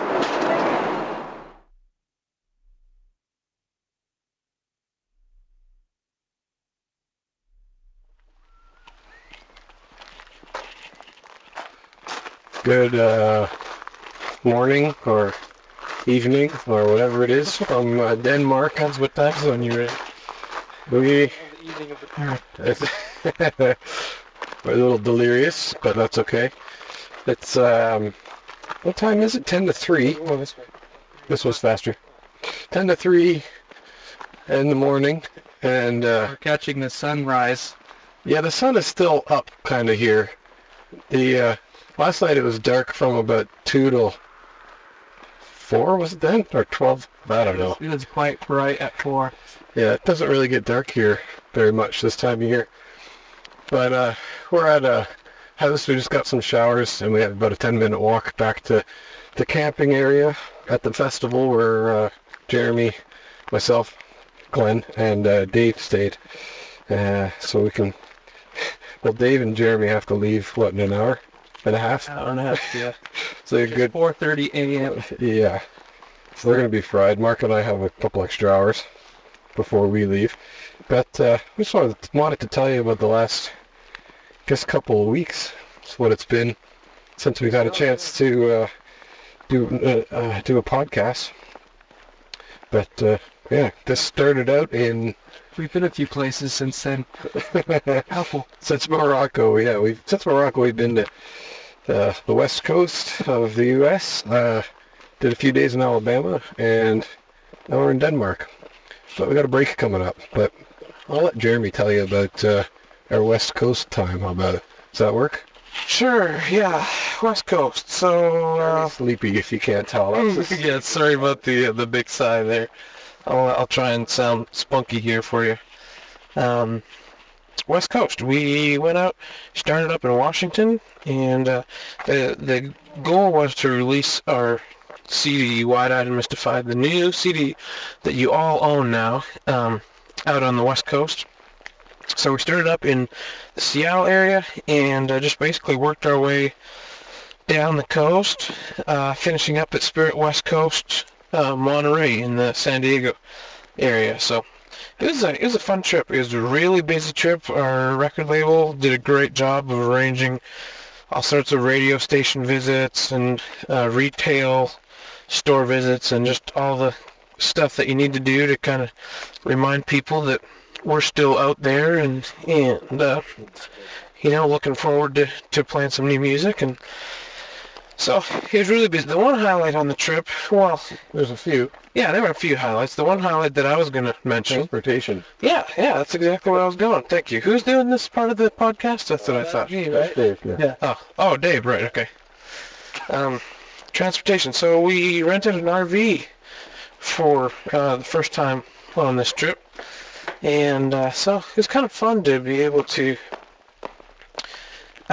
stand up and lie down completely in and pee. Yeah, peeing was a good thing to be able to do.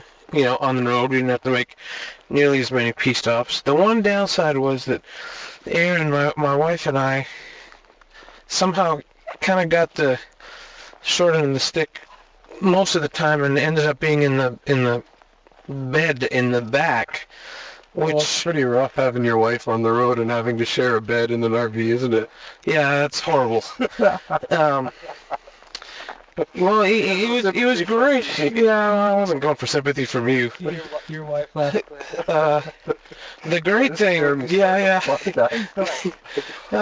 yes. So the great thing was. Oh, no, the not so great thing was that the bed in the back was like basically a spring-loaded bed. So the Californian roads are not terribly smooth to begin with, and then we would just get launched on that thing every bump you hit. So the guys actually had fun watching us bounce around back there. Spent a lot of time on the ceiling, I think. They had some good bounces. So Spirit West Coast down in... what was Downhere here? It's near San Diego. It's gorgeous. The weather was really nice. Dave and Mark and I actually had a chance to try surfing for one afternoon, which was a blast. But the undertow was really strong and the waves were coming in quick, so it's a little bit tough. But we're beginners, except for Dave. He's a seasoned Californian pro.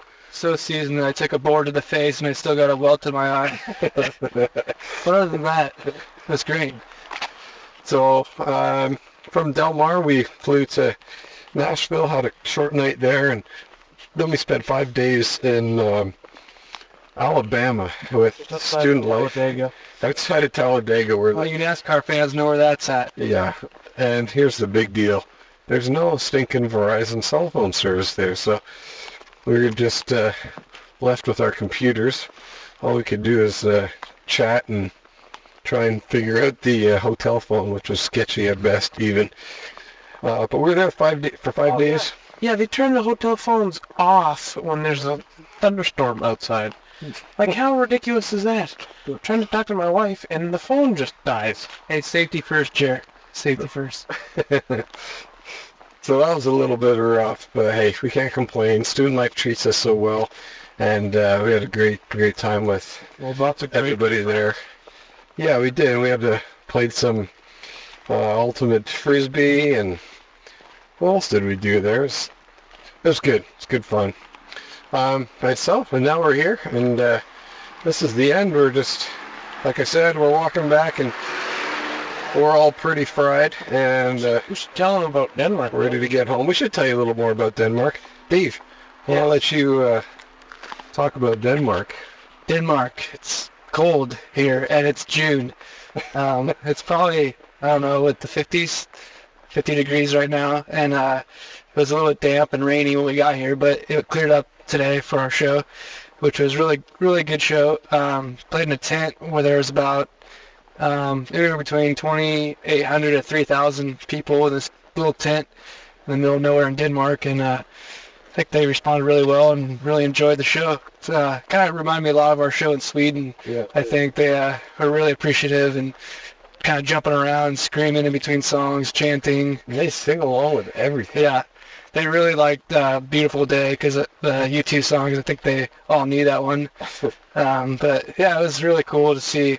They actually really got into the worship stuff too. We did a worship set and Did one of the longest sets we've probably ever done. yeah, it's about a 2-hour show, I think, which is pretty cool. So they all were really enjoying it. Yeah, that's what I said. Yes. One cool thing was we had, I think we weren't able to bring CDs, but the distributor here had them and sold out of the Wide-Eyed and Mystified, which is, I think, 115 copies was all they brought. So I sold out of those and sold a whole bunch of the other two as well. So it's pretty good. It was a good night. Very good night. By all. By the Dane.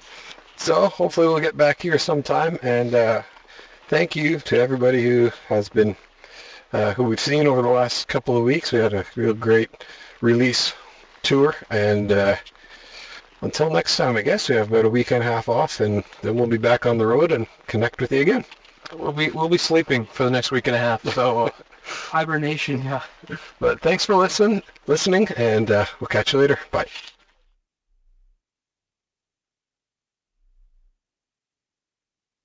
Today's podcast is going to be taking place at WYLV, right? This is it. Say hello. Hello. This is Jonathan Unthank. You got it like you're unthankful.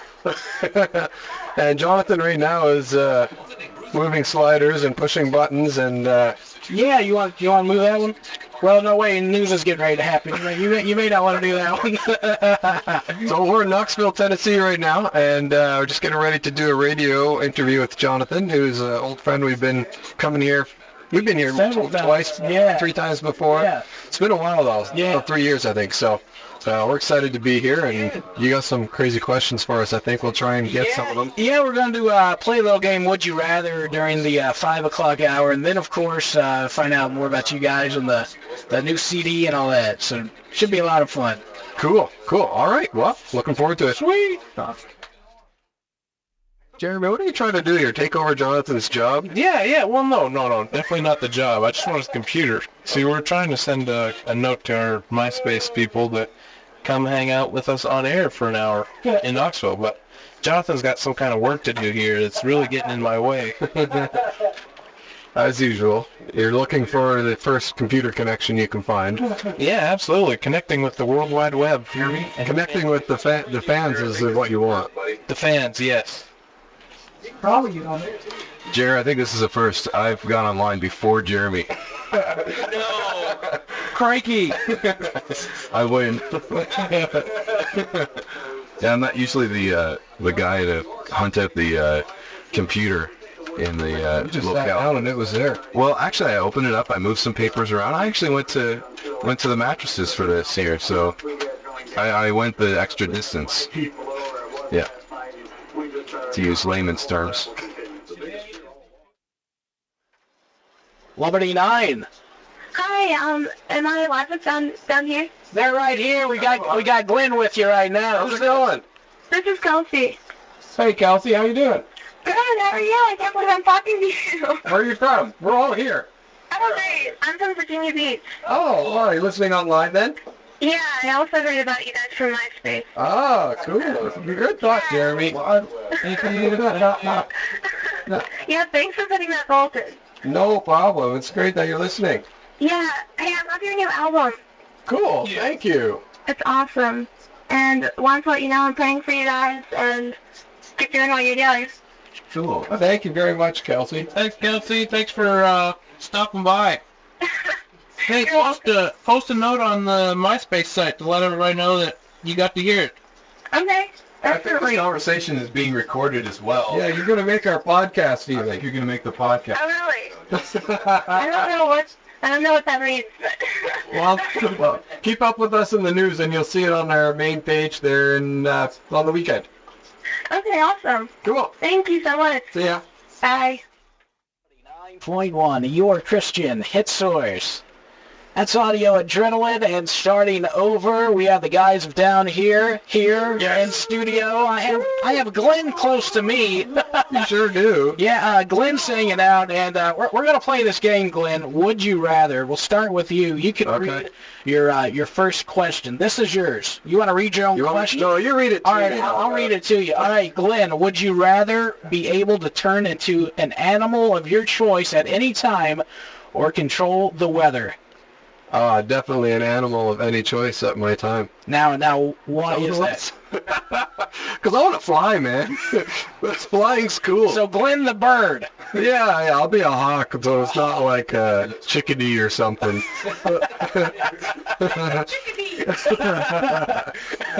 I wouldn't take that. I want talons, that's the thing. Yeah. All right, Mark, you ready? Yeah. All right, here we go. Mark, would you rather be able to always see 15 minutes into your future or be able to always see 15 minutes into the past of everybody else? Oh my. I think I'd rather see my future because I don't know if I want to see what other people are doing. That would be kind of scary. Yeah, that'd be a little scary. Kind of scary. All right, Jason, we'll go on to you now.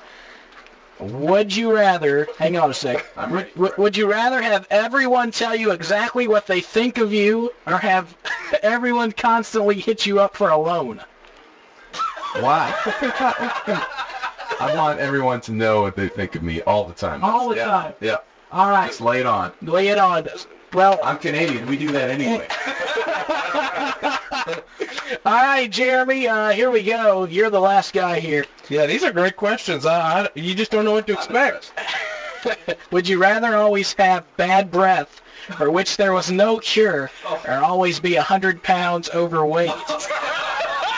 That's hard. Oh, boy. Bad breath, man, because you can chew gum like crazy. There you go. Okay, all right, we'll do that. Hey, we do have some CDs. Y'all want to take the first 5 callers? Absolutely. Let's do it. First 5 through to us this afternoon. You got the brand new Downhere CD 342-5089. Go ahead and give us a call. We'll hook you up. 342-5089.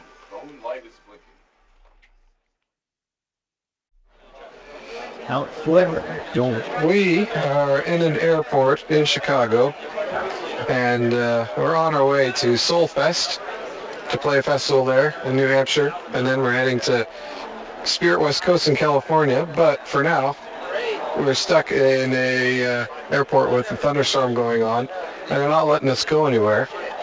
And Jason had the brilliant idea that we should do a podcast because we're not the only ones sitting here, are we? It's, there's sort of a pseudo community that goes on when you're in a band traveling, because especially at festivals, you're running into other bands, on the road, and we just happen to be, there's a couple other, bands around. And you know what? One guy who's here, he used to do sound for us when we were on the Sonic Flood tour. Jeremy's got some ice cream now because we're going to be here. Well, I was holding out, and then I think I'm getting kind of sick, so my throat was sore, and I was watching Glenn eat it earlier, and I thought, that would really feel good on my throat. So seeing as we're hanging out here on the airport for who knows how long, some good ice cream. The ice cream's good for sick people, mucous membrane stuff. Absolutely. It's nice on the throat. Coats the throat. This guy, by the way, is Ed, and I'm not going to try the last name. Yeah, let me try. Yanishevsky. Perfect. Good. He's good. Very nice. And Ed did, he was a front of house guy, which means he runs the sound and stuff. When we were on the Sonic Flood tour back in 2001 or 2002. I don't remember. All that time, because we released in October of 2001. There's probably spring of 2002, yeah. So, I thought we'd reminisce about the tour a little bit. Let's. Do you have any highlights from that tour that you could... Well, I would say, of course, Downhere was a highlight. Well, that's a good thing to say. Yeah, especially on a Downhere podcast. Right. Do you remember near the end of the tour, a little idea that you suggested? I think it was actually to me. Oh, the prank. the prank. You know, I have this. I actually have this prank on video. You do? I do. I'll have to find it. Holy cow! We have to see that. Well, there's one of the things Rick Heil, the lead singer of Sonic Flood, would do every night was he would share his story of Crohn's disease, and he would. You know, he was doing it. Which is a sobering story. I mean, it's a serious story. It's not like a joking, I have Crohn's disease kind of story. It's a right. And he's been through a lot of pain with it and still deals with it. And but he'd been doing it for a while. And those of us who worked for Sonic Flood, we'd heard it a bunch of times. Because we're listening to these stories as the band and crew every night. Every night. We get tired of them. Yeah, we get tired of it. And I would think he would probably get tired of sharing it too. Yeah, keep it fresh, right? He would ask the audience if they'd heard his Crohn's disease story before, and every night he would ask that. He would ask it every night, and people, you know, a few people would raise their hands, and then he would go into the story. And I just kind of wondered what it'd be like if everyone had indicated that they had heard it. So, a suggestion was made to some people who were capable of pulling this off. And in between the transition between Jason Ingram and Downhere, the audience was kind of told about this situation, and they were asked if they would kind of play along with a little prank we wanted to play on Rick. So the audience agreed, and they were told that, you know, at the appropriate time, they were given instructions as to what to do. So later in the show, when Sonic Flood is on stage, and it's probably about an hour later, I had actually forgotten about this.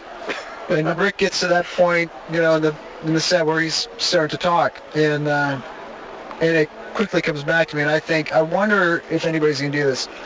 So Rick gets out there, and he asks the audience if how many of you have heard my testimony. That's what he would always say. How many of you have heard my testimony? And Chad, the lighting guy, brought the house lights up. Yeah, I forgot that. Every hand in the house went up, and it was a pretty good crowd, probably about 2,000 people or something. Every hand went up. He never really recovered. Rick never really recovered. At one point, I've got it on videotape.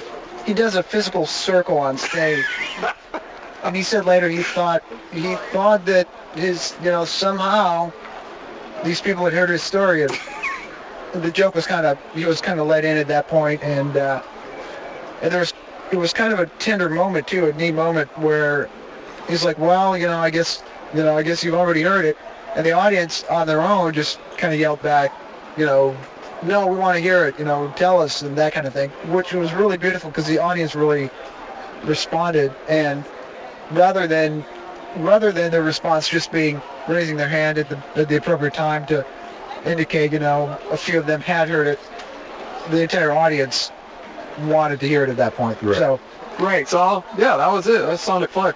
So, what are you doing now then, Ed? I am currently out running monitors for Super Chick. Okay, and they are here as well? Yeah, they're here at the airport. We are all flying out to Soulfest. Why don't we go introduce some of the Downhere listeners to Super Chick then? Great. Because I'm not sure they know who they are. Right here we have Brandon Estelle. Oh, hey. Brandon, we're doing the Downhere podcast. Oh, what band is this?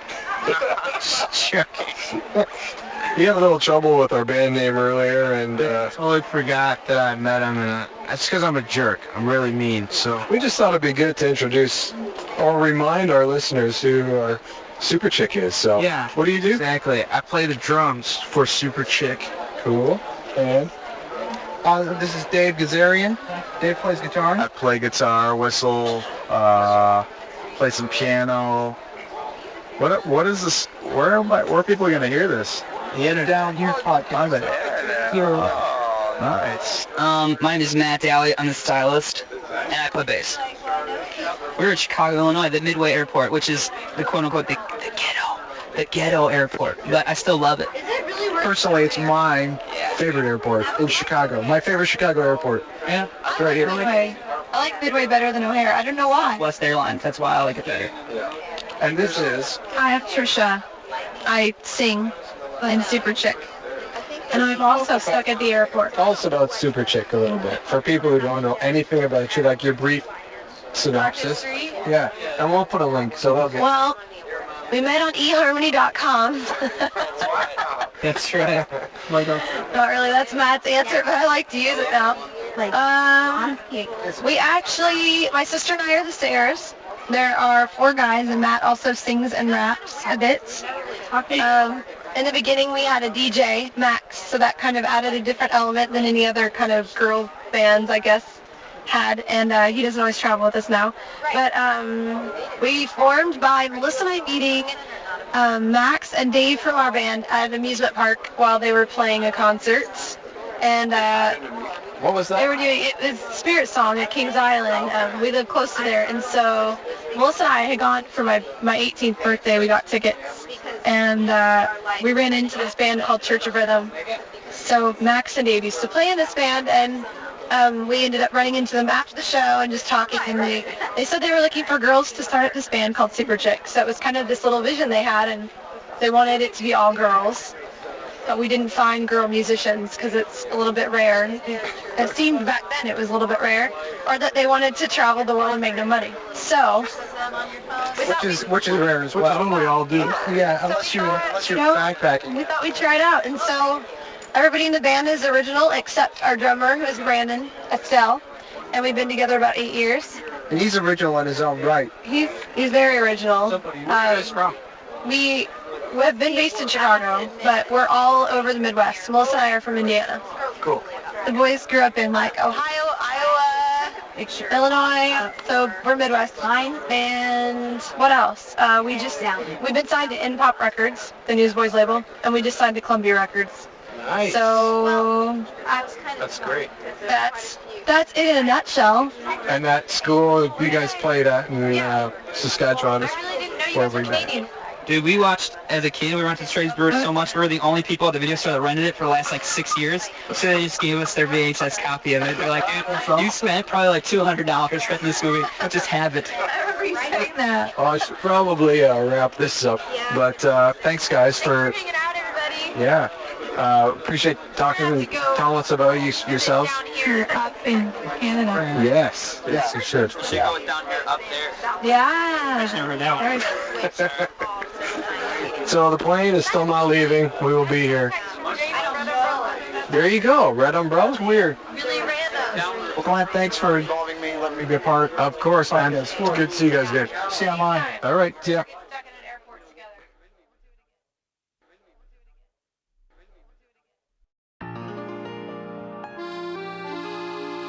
Tu me parles dans une entrevue sur le podcast.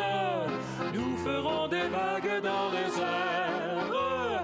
I want to talk to you on the podcast. I want to talk to you on the podcast. Oh, Testing. 1, 2, 3. Hello everybody, this is Alain, the French Canadian, coming to you live from the restaurant somewhere in Tennessee. I have people to ask questions and to interview for the asking of questions. So we will continue a bit later. Thank you very much. So please, sir, if you could introduce yourself to the fans of the podcast. My name is Jason Roy, and my name's Jason Roy. Okay, well, also you do things that in rock and roll. So tell them that listen about that. I'm also known as the lead singer of Building 429, guitar player guy. That's me, something like that. Well, that's him. He plays the guitar, and Jason are talking about guitars. Because Jason likes Jason's guitar, and I want you to figure out who is who. But it's hard because they got the same name. Okay. And you are eating something. Are you a professional eater? Yes, I am. Do you do other things on the side? Other things, I ride tricycles. Tricycles is a little bike with the three or four wheels. Yeah, it's three. It's three. Every race. 3. You may be wondering why I talk like this, because I'm French, and I come from Canada. My name is Alain, the French Canadien. And no, but for serious, you are Jason, and you play something. Yes, actually, I have no idea what nationality I am. I am a mixed breed, and I sing and play guitar. Okay, Jason, singer, play guitar. Welcome to the Downhere podcast. Oh, sweet. Yes, you did not. I made it. You made it. All right, I'll make the cut. You will be on the website. All right, what's the website? It's the website of Downhere. Downhere.com? That's right. All right, very good. I've been there many times. Do you have any question you would like me to ask you? One. Question that. I don't. Okay. Do you have any favorite things? Favorite things? I think I like sweet tea. That's what. Oh, good. I think we have sweet tea coming soon to a theater near you. I think we're losing it here. I think I'm not a very good interviewer because I'm talking more than the interviewee. Oh, it's okay. It's okay. We have a very hardcore audience. Oh, hardcore. That's it for the podcast. Anything else, Glenn? Who are you? I'm Alain, the French Canadien. Oh, I like you. I want to talk to you on the podcast.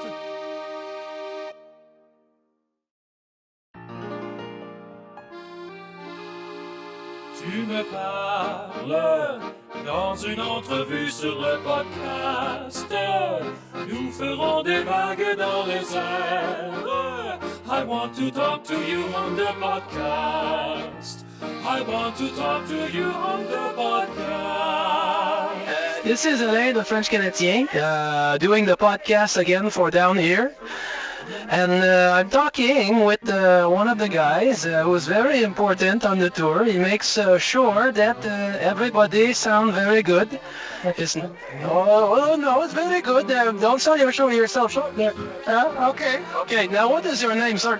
My name is Rafael Rivera. Rafael Rivera. Now, okay, very interesting. Notice that does not sound very English. Where is that from? Soy de Puerto Rico. Puerto Rico. Hey, I have a question for you. Two names. You tell me what they have in common. Okay? One, Luis Rivera. Two, Will Cordero. No idea? No idea. You have no idea. No, sir. You are from Puerto Rico and you have no idea. Luis Cordero again? Do you have a guess? No. The answer that you're looking for, Luis Rivera, Will Cordero, both play for the Montreal Expos. Expos? Wow, see? Both from Puerto Rico. Sí, muy bien. No sé quién es? I don't understand. But you are good at baseball. Un poquito. Un poquito, ça veut dire un peu. I'm making sure that my French audience understand. It means just a little bit. I saw you play once, and I was very impressed. I try to move along like my Puerto Rican friends and everybody in Puerto Rico. You know, we all throw ourselves all over the floor. Okay. The ball. I saw that. Also, you don't live in Puerto Rico now, eh? No. Yo vine de Puerto Rico when I was 2 years old. I came to America. Where you live now? In Murfreesboro, Tennessee. Murfreesboro, Tennessee. Okay. I grew up in Philadelphia, Pennsylvania. Okay, Philadelphia. Are you in the Puerto Rican mafia? I sometimes used to be. Yes, sometimes used to be. Okay, I was just joking, but how they say it? Yes. Okay, I did not know that. Well, we don't want to go too far into that. I don't want to make you nervous. It's making me nervous, I'll tell you that. But hey, thank you very much, Ralph. That's all right. I just wanted to say that Jesus saved my life, and I don't kill anybody anymore. I walked away from all that. That's a very good message. That I was going to ask you if there was nothing else you wanted to say, and you said it. I did it. You said it very well. Thank you for taking time for the podcast of Down Here. And now everybody, and it was a good pleasure. Me too. Okay, later. Adios. Bye-bye. I want to talk to you on the podcast.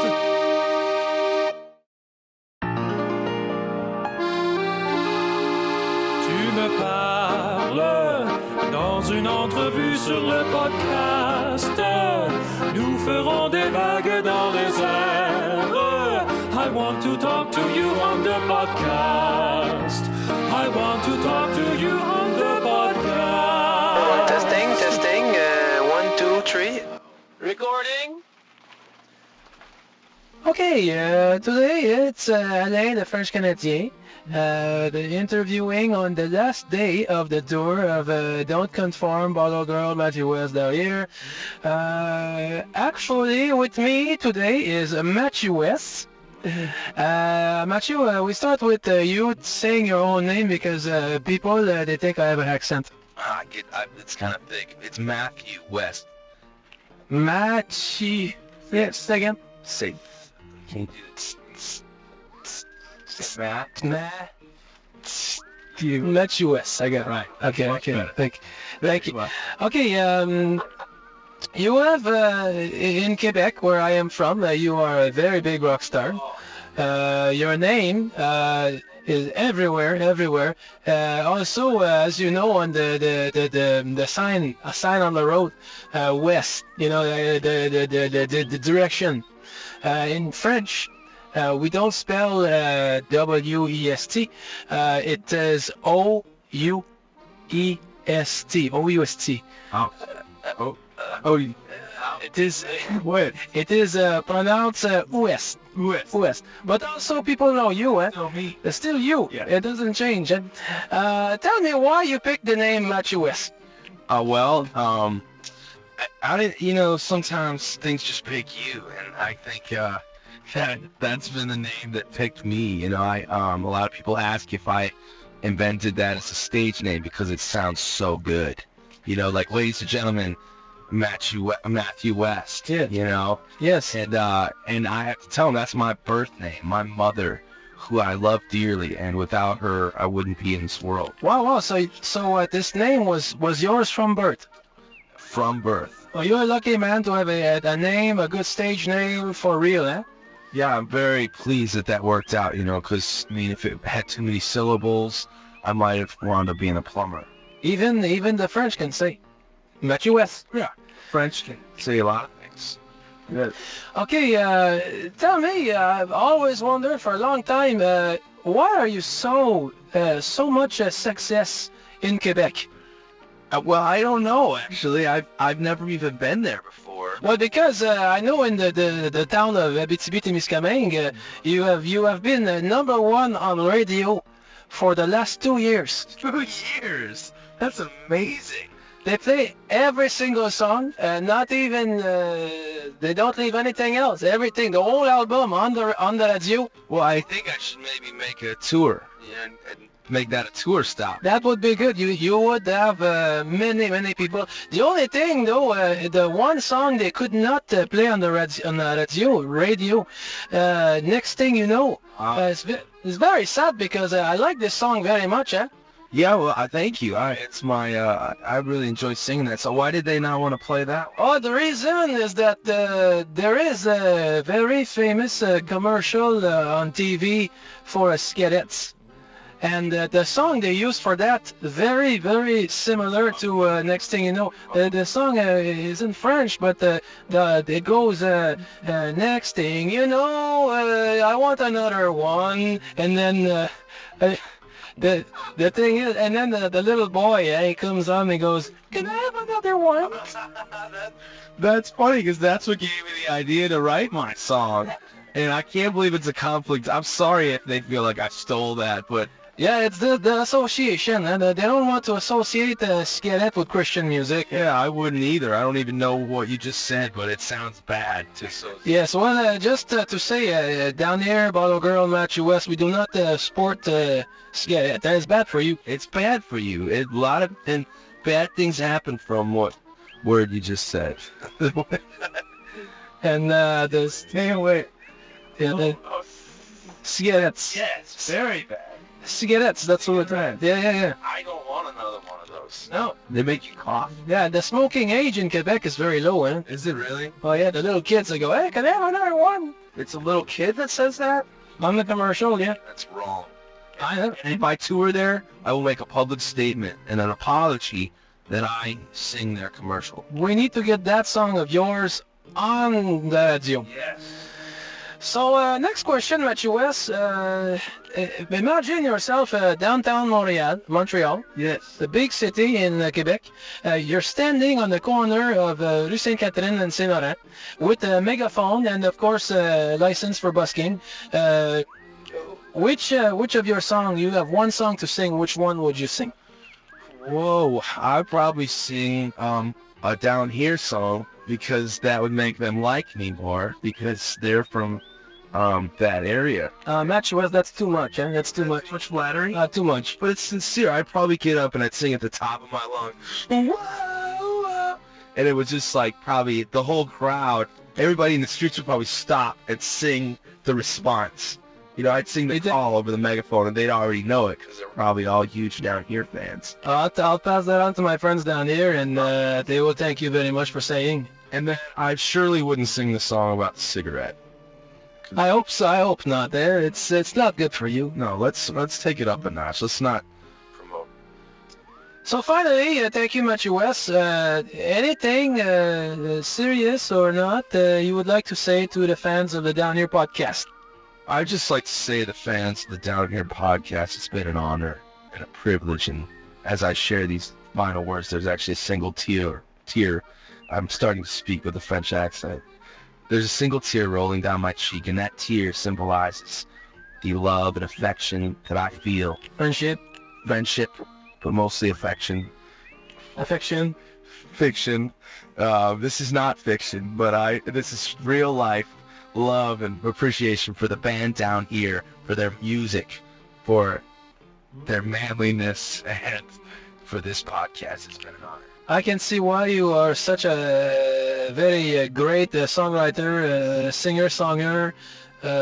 Very, very good words to say to end the final podcast of the Don't Conform tour with Matthew West. Thank you, Matthew West. Thank you. It's been great talking with you, and God bless your people. I want to talk to you on the podcast.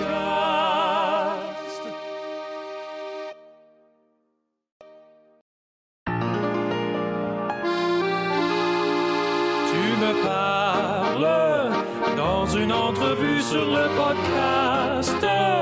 Nous ferons des vagues dans les airs. I want to talk to you on the podcast. I want to talk to you on the podcast. Testing. 1, 2, 3. Hello, everybody. Once again, it's Alain, the French Canadian, with the podcast of Down Here on the tour of Don't Conform. As promised, I interview the girls who are the number one on the tour. You are the number one on the tour. I don't care what they say. I like your show better than Down Here. Eh? Man, don't tell them that. It's secret. It's very secret. They might fire me. But anyways, first we start off Barlow. Can you pronounce it for me? It's Barlow Girl. Barlow Girl. You know, lots of people think that they say I have an accent, but I don't hear it. I know. I think it sounds the same. Exactly. Yeah. They say that when I speak English, that it's not good, and it pains my heart. Yeah. It's very painful. Thank you. Okay. I would like to introduce the girl one by one. You say your name and then you say your role in the band. My name is Lauren, and I am the drummer. And you're the youngest? I'm the baby of the band. The baby, okay. I'm Alyssa, and I play keyboard and bass, and I'm the middle child. Alisa? Rebecca, guitar player, and the oldest. And also looking very beautiful.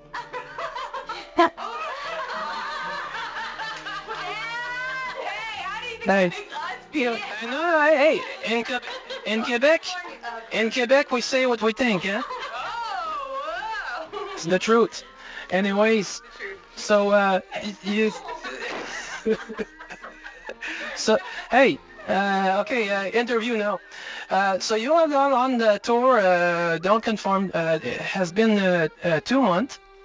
You have graciously been invited down here.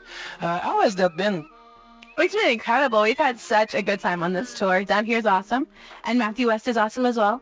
And we just have been having a great time. Yeah, I've loved the crowds, and I don't know, like I've loved the camaraderie too. Like with the band, it's been really nice for us. It's been very good.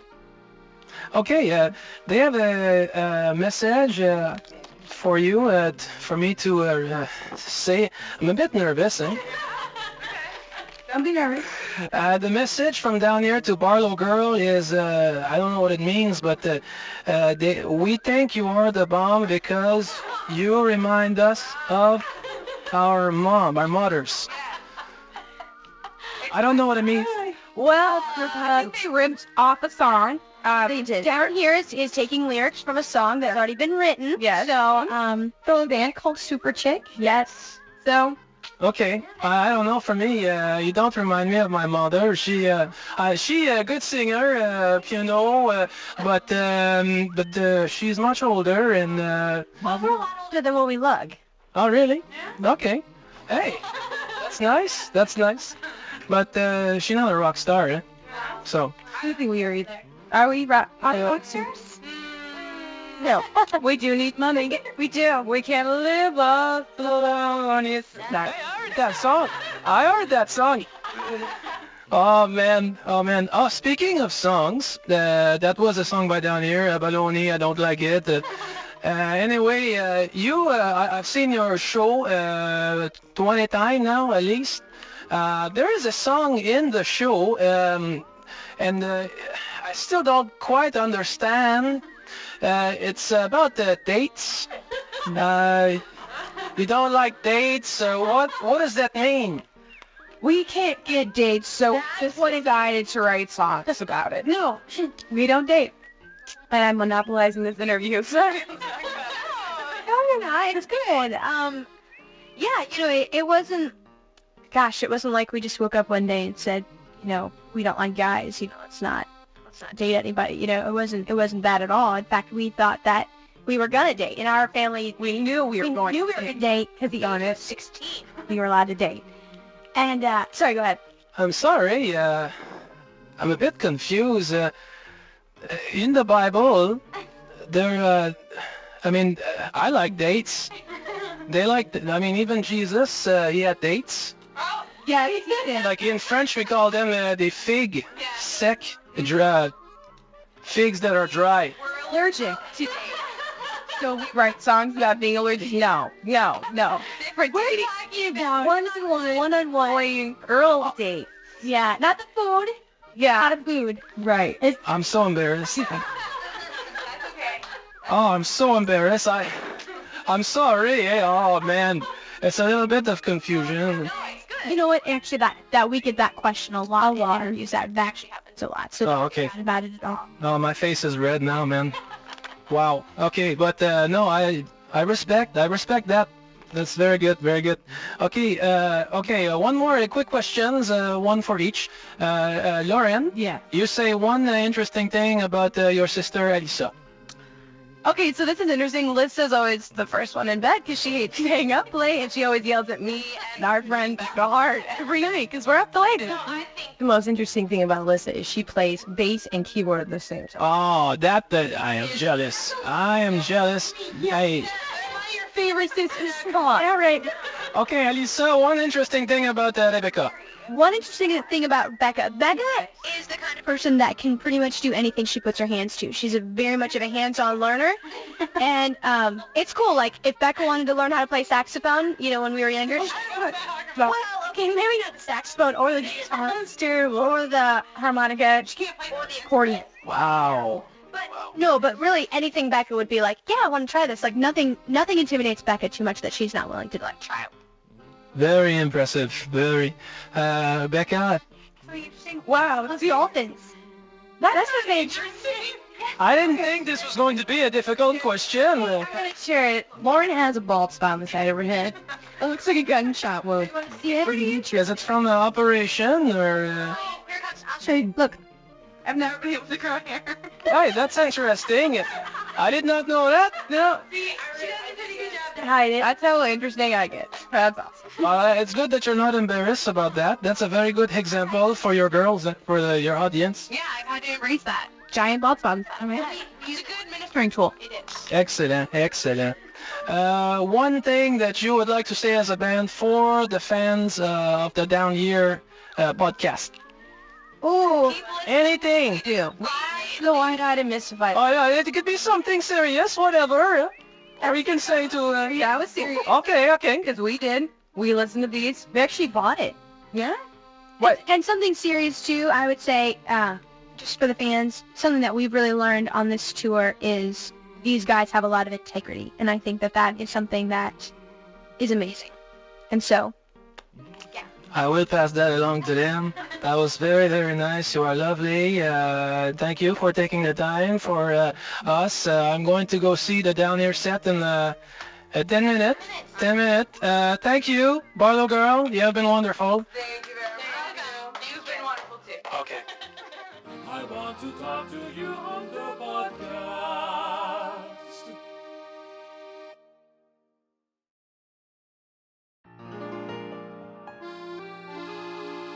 Tu me parles dans une entrevue sur le podcast. Nous ferons des vagues dans les airs. I want to talk to you on the podcast. I want to talk to you on the podcast.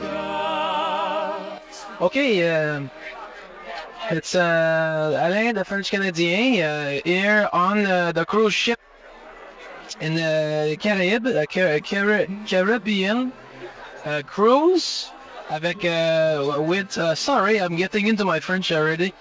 The cruise Come Live down here, many other artists. With me tonight, Rebecca St. Jean. How are you? Very good, thank you. Rebecca, tell me about yourself.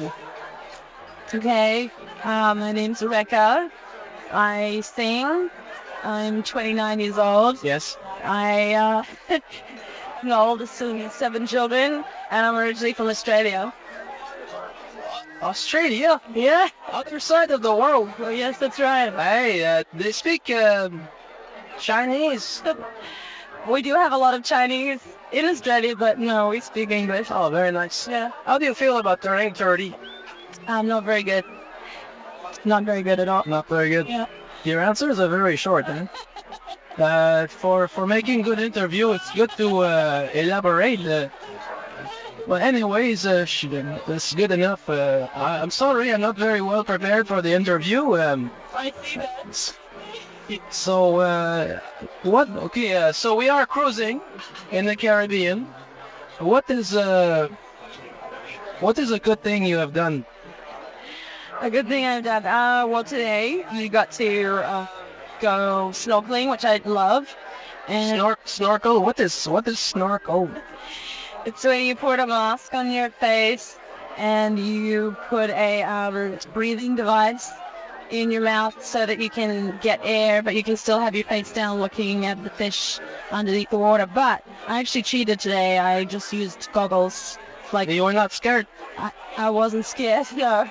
I like the ocean because I grew up in Australia, and Australians live right by the ocean, and we love it. And you have ocean in Australia? Yes. Yes, we do. And but I must say that the ocean that I saw today, even though it was very beautiful and blue, and the coral didn't quite compare to the coral reef in Australia. It was very bad coral. Well, yeah, compared to Australian coral, yeah, but I don't think you really have coral in Quebec, so how would you know? I got me. I was joking. I know what coral. I know what snorkel. I went snorkel today or as well, and I got cut. I got cut on my hand and other place. But sorry. And it's okay. Thank you. I thank you for your concern. Yeah. Tell me one bad thing that you have done on the cruise. One bad thing. I have had probably too many desserts. Like usually I don't have dessert. Period. Just on holidays or special occasions. And I think I've had at least a dessert every day. Dessert? Do you like dessert, huh? Yes. Us too. Hey, everybody listening, Rebecca, St. James, and me, we have something in common. We like dessert. I think we bonded for life now. Very exciting. Anyways, signing off. Thank you, Rebecca, for interviewing me. Anyway. I think you interviewed me. Yes, I'm sorry. I'm very nervous. Huh? Okay. I'm not good with interviewing girls. Okay. Well, thank you for interviewing me, despite the fact that you feel that you're very good at interviewing. But do you like Downhere? Oh, I think they're amazing. Yes, I think they're very good.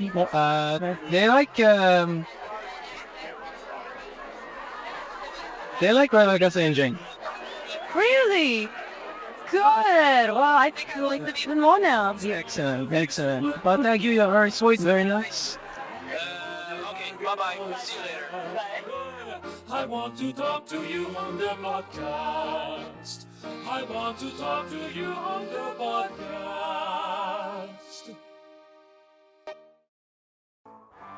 Welcome to the Downhere podcast. We are in, where are we, guys? Newton, Aycliffe? Woodham, sorry. We're in England anyway. And you can hear sound check going on behind me.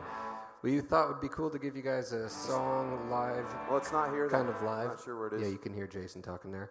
But we'll give you a song, and that'll be it. So you'll have a bit of sound check and a song from today, and we'll hopefully have a video up for you soon from this tour. So yeah, enjoy. Thanks for listening. See ya. Good, right? Yeah. I'm good.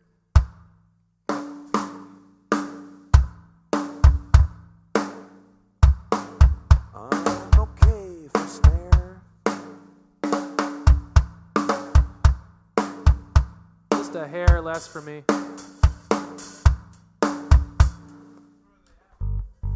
That's kind of strange.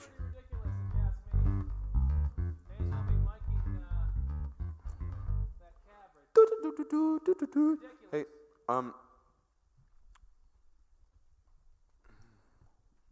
there you go.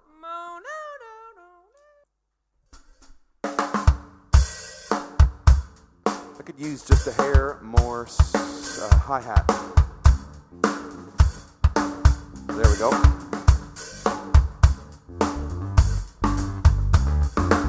A little more hi-hat for the Martel.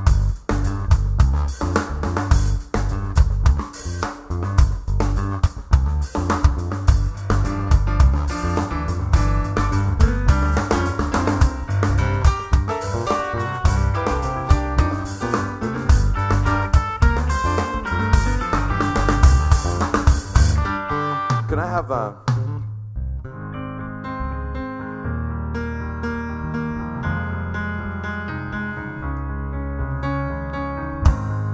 I'm not alone.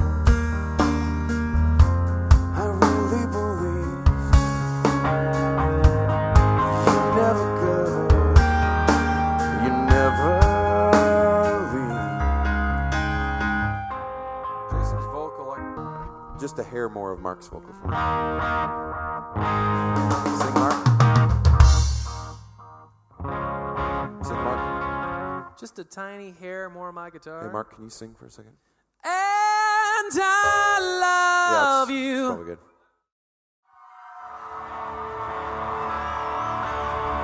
Well, this is a brand new song from our new album, Wide-Eyed and Mystified. It's a song for the church. If you're a part of the Church of Jesus Christ tonight, make some noise. Well, alrighty then. I'm surrounded by brothers and sisters. Here we go. It's called Stir.